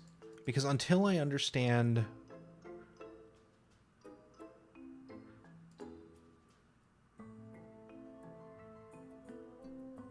Until I understand how the tutorial slash flow of the game works, I'm not really going to fully understand what all the maps I need to build are. I'm not going to be 100% sure on how I want to build the enemies or the ability unlock order, because the unlock order is going to be partly based off of this flow and off this tutorial. Designing the skill trees is going to be in no small part based off of what I expect you to be doing. And the demo ending we can figure out at the very end. This is probably one of my lowest priority things. I'd rather a demo you can play than have a conclusion to the experience. Because I could share and get feedback on some stuff and just be like, hey, once you've reached this final screen, there's no exit and it's just the last map in the area and you're done. You know, maybe there's like an interactable sign that just says you're done or something for now. Like these are easy solutions. Or when you get to the final room and you exit, it just like auto brings up a screen that just says we're done. Like this can be handled, but everything else is more important. So I think in terms of order, I think I want to do the plot of the game. I think the tutorialization needs to be done. I think the unlock ability order needs to be completed as part of the tutorialization. I need to figure out what those abilities are, so these two kind of go together.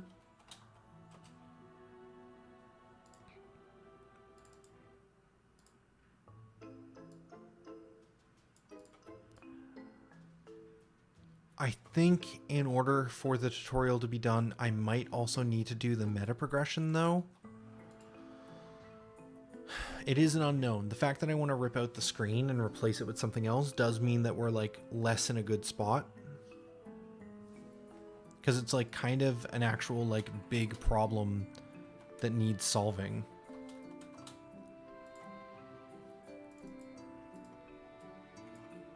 Like maybe I'm supposed to do that first, then do a lot of the other pieces of the puzzle.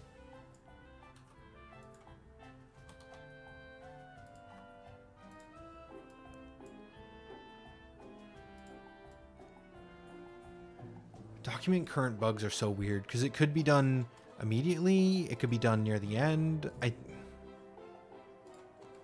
I think I might need to just poke at this in between some of the other stuff. Like maybe I just spend a day just working on bugs and polish, and then we go back to working on this, and then we go back to working on this for a day. Like it's really pretty flexible on how I plan those out. God, we've been streaming for 2 hours and I feel like I've just been fighting myself the whole time. I feel like we're making progress. Like it is...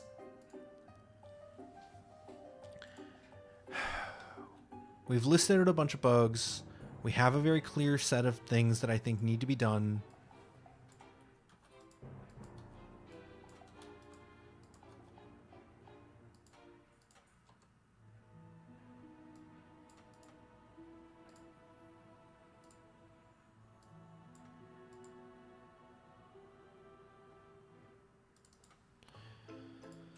Yeah.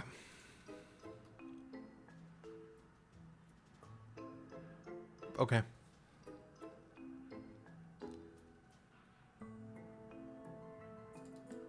This has felt like pulling teeth to me, but I think tomorrow we need to work on the new meta progression systems.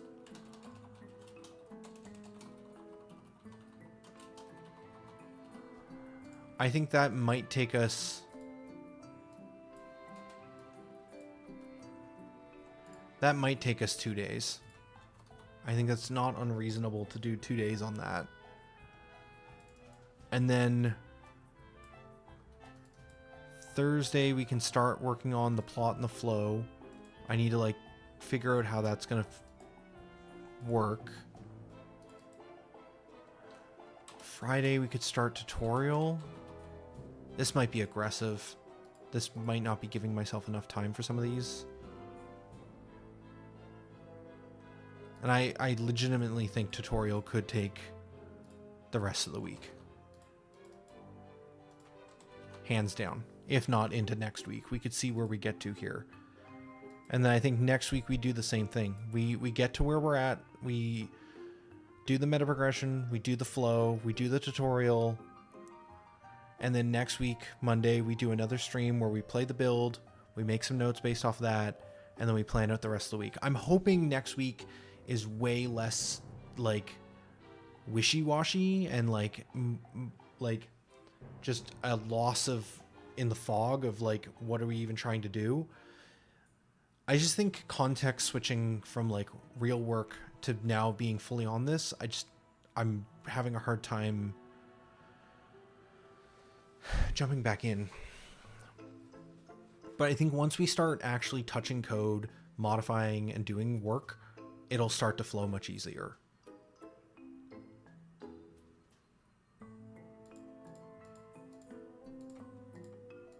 Okay.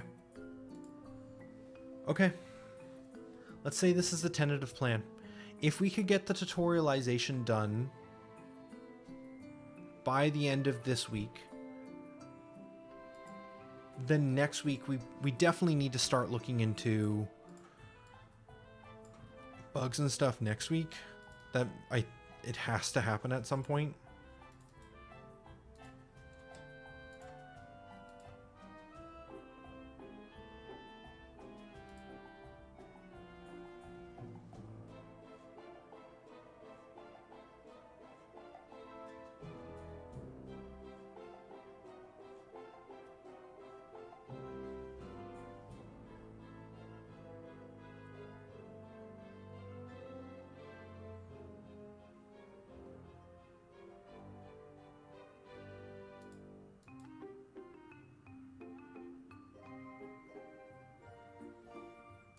First time chatter. Is that spam? That looks like spam.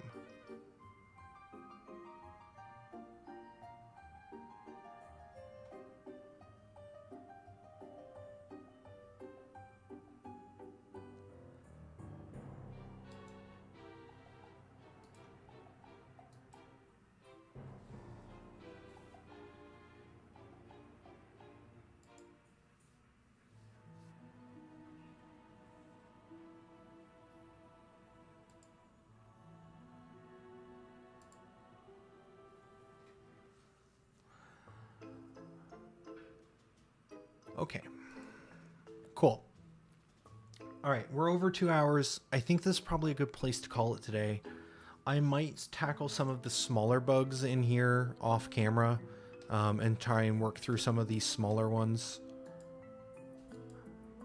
Just so I start moving on things. But I won't have a ton more time to work on the project today.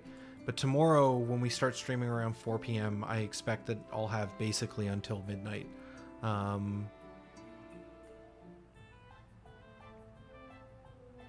And so that should give us a good chunk of time to get working on something. My fear a little bit is with working on the new meta progression. It's like the same trap I run into all the time where I'm just like, I don't know, rather than building the game, I just build more systems because it's more fun and more interesting to code than to like just design what the game's actually going to be. A term I use with Drixie a lot is that I feel like sometimes I get really caught in like this Schrodinger's design problem where it's like, if I decide on what the game actually is, then the game becomes that thing. Whereas if I don't actually make a decision, then it is all versions of the game at once. It could be the version that has the meta progression that I currently have or the new meta progression. And if I don't make a decision, it's all of them at once. But as soon as I make a choice, the game snaps into being what it will finally be. And once I make that decision, it like erases some of the potential. But at some point you have to just choose a direction and go with it. Because you just got to make the video game. Otherwise, you'll never make a decision and you'll never create anything. It's definitely something I struggle with, though, is like, if once I make a choice, that's what the game is. We can always change. I know, don't get me wrong. You can be flexible, but it feels like once you make a decision that, yeah, this is it, then it stops being every other possible version of the game and becomes the one you've chosen. Okay. We're going to stop here. We'll be back tomorrow at 4. We will work through some of the new meta progression stuff, and we'll try and get potentially a little bit of the skill tree designing done as part of that meta progression as well, likely.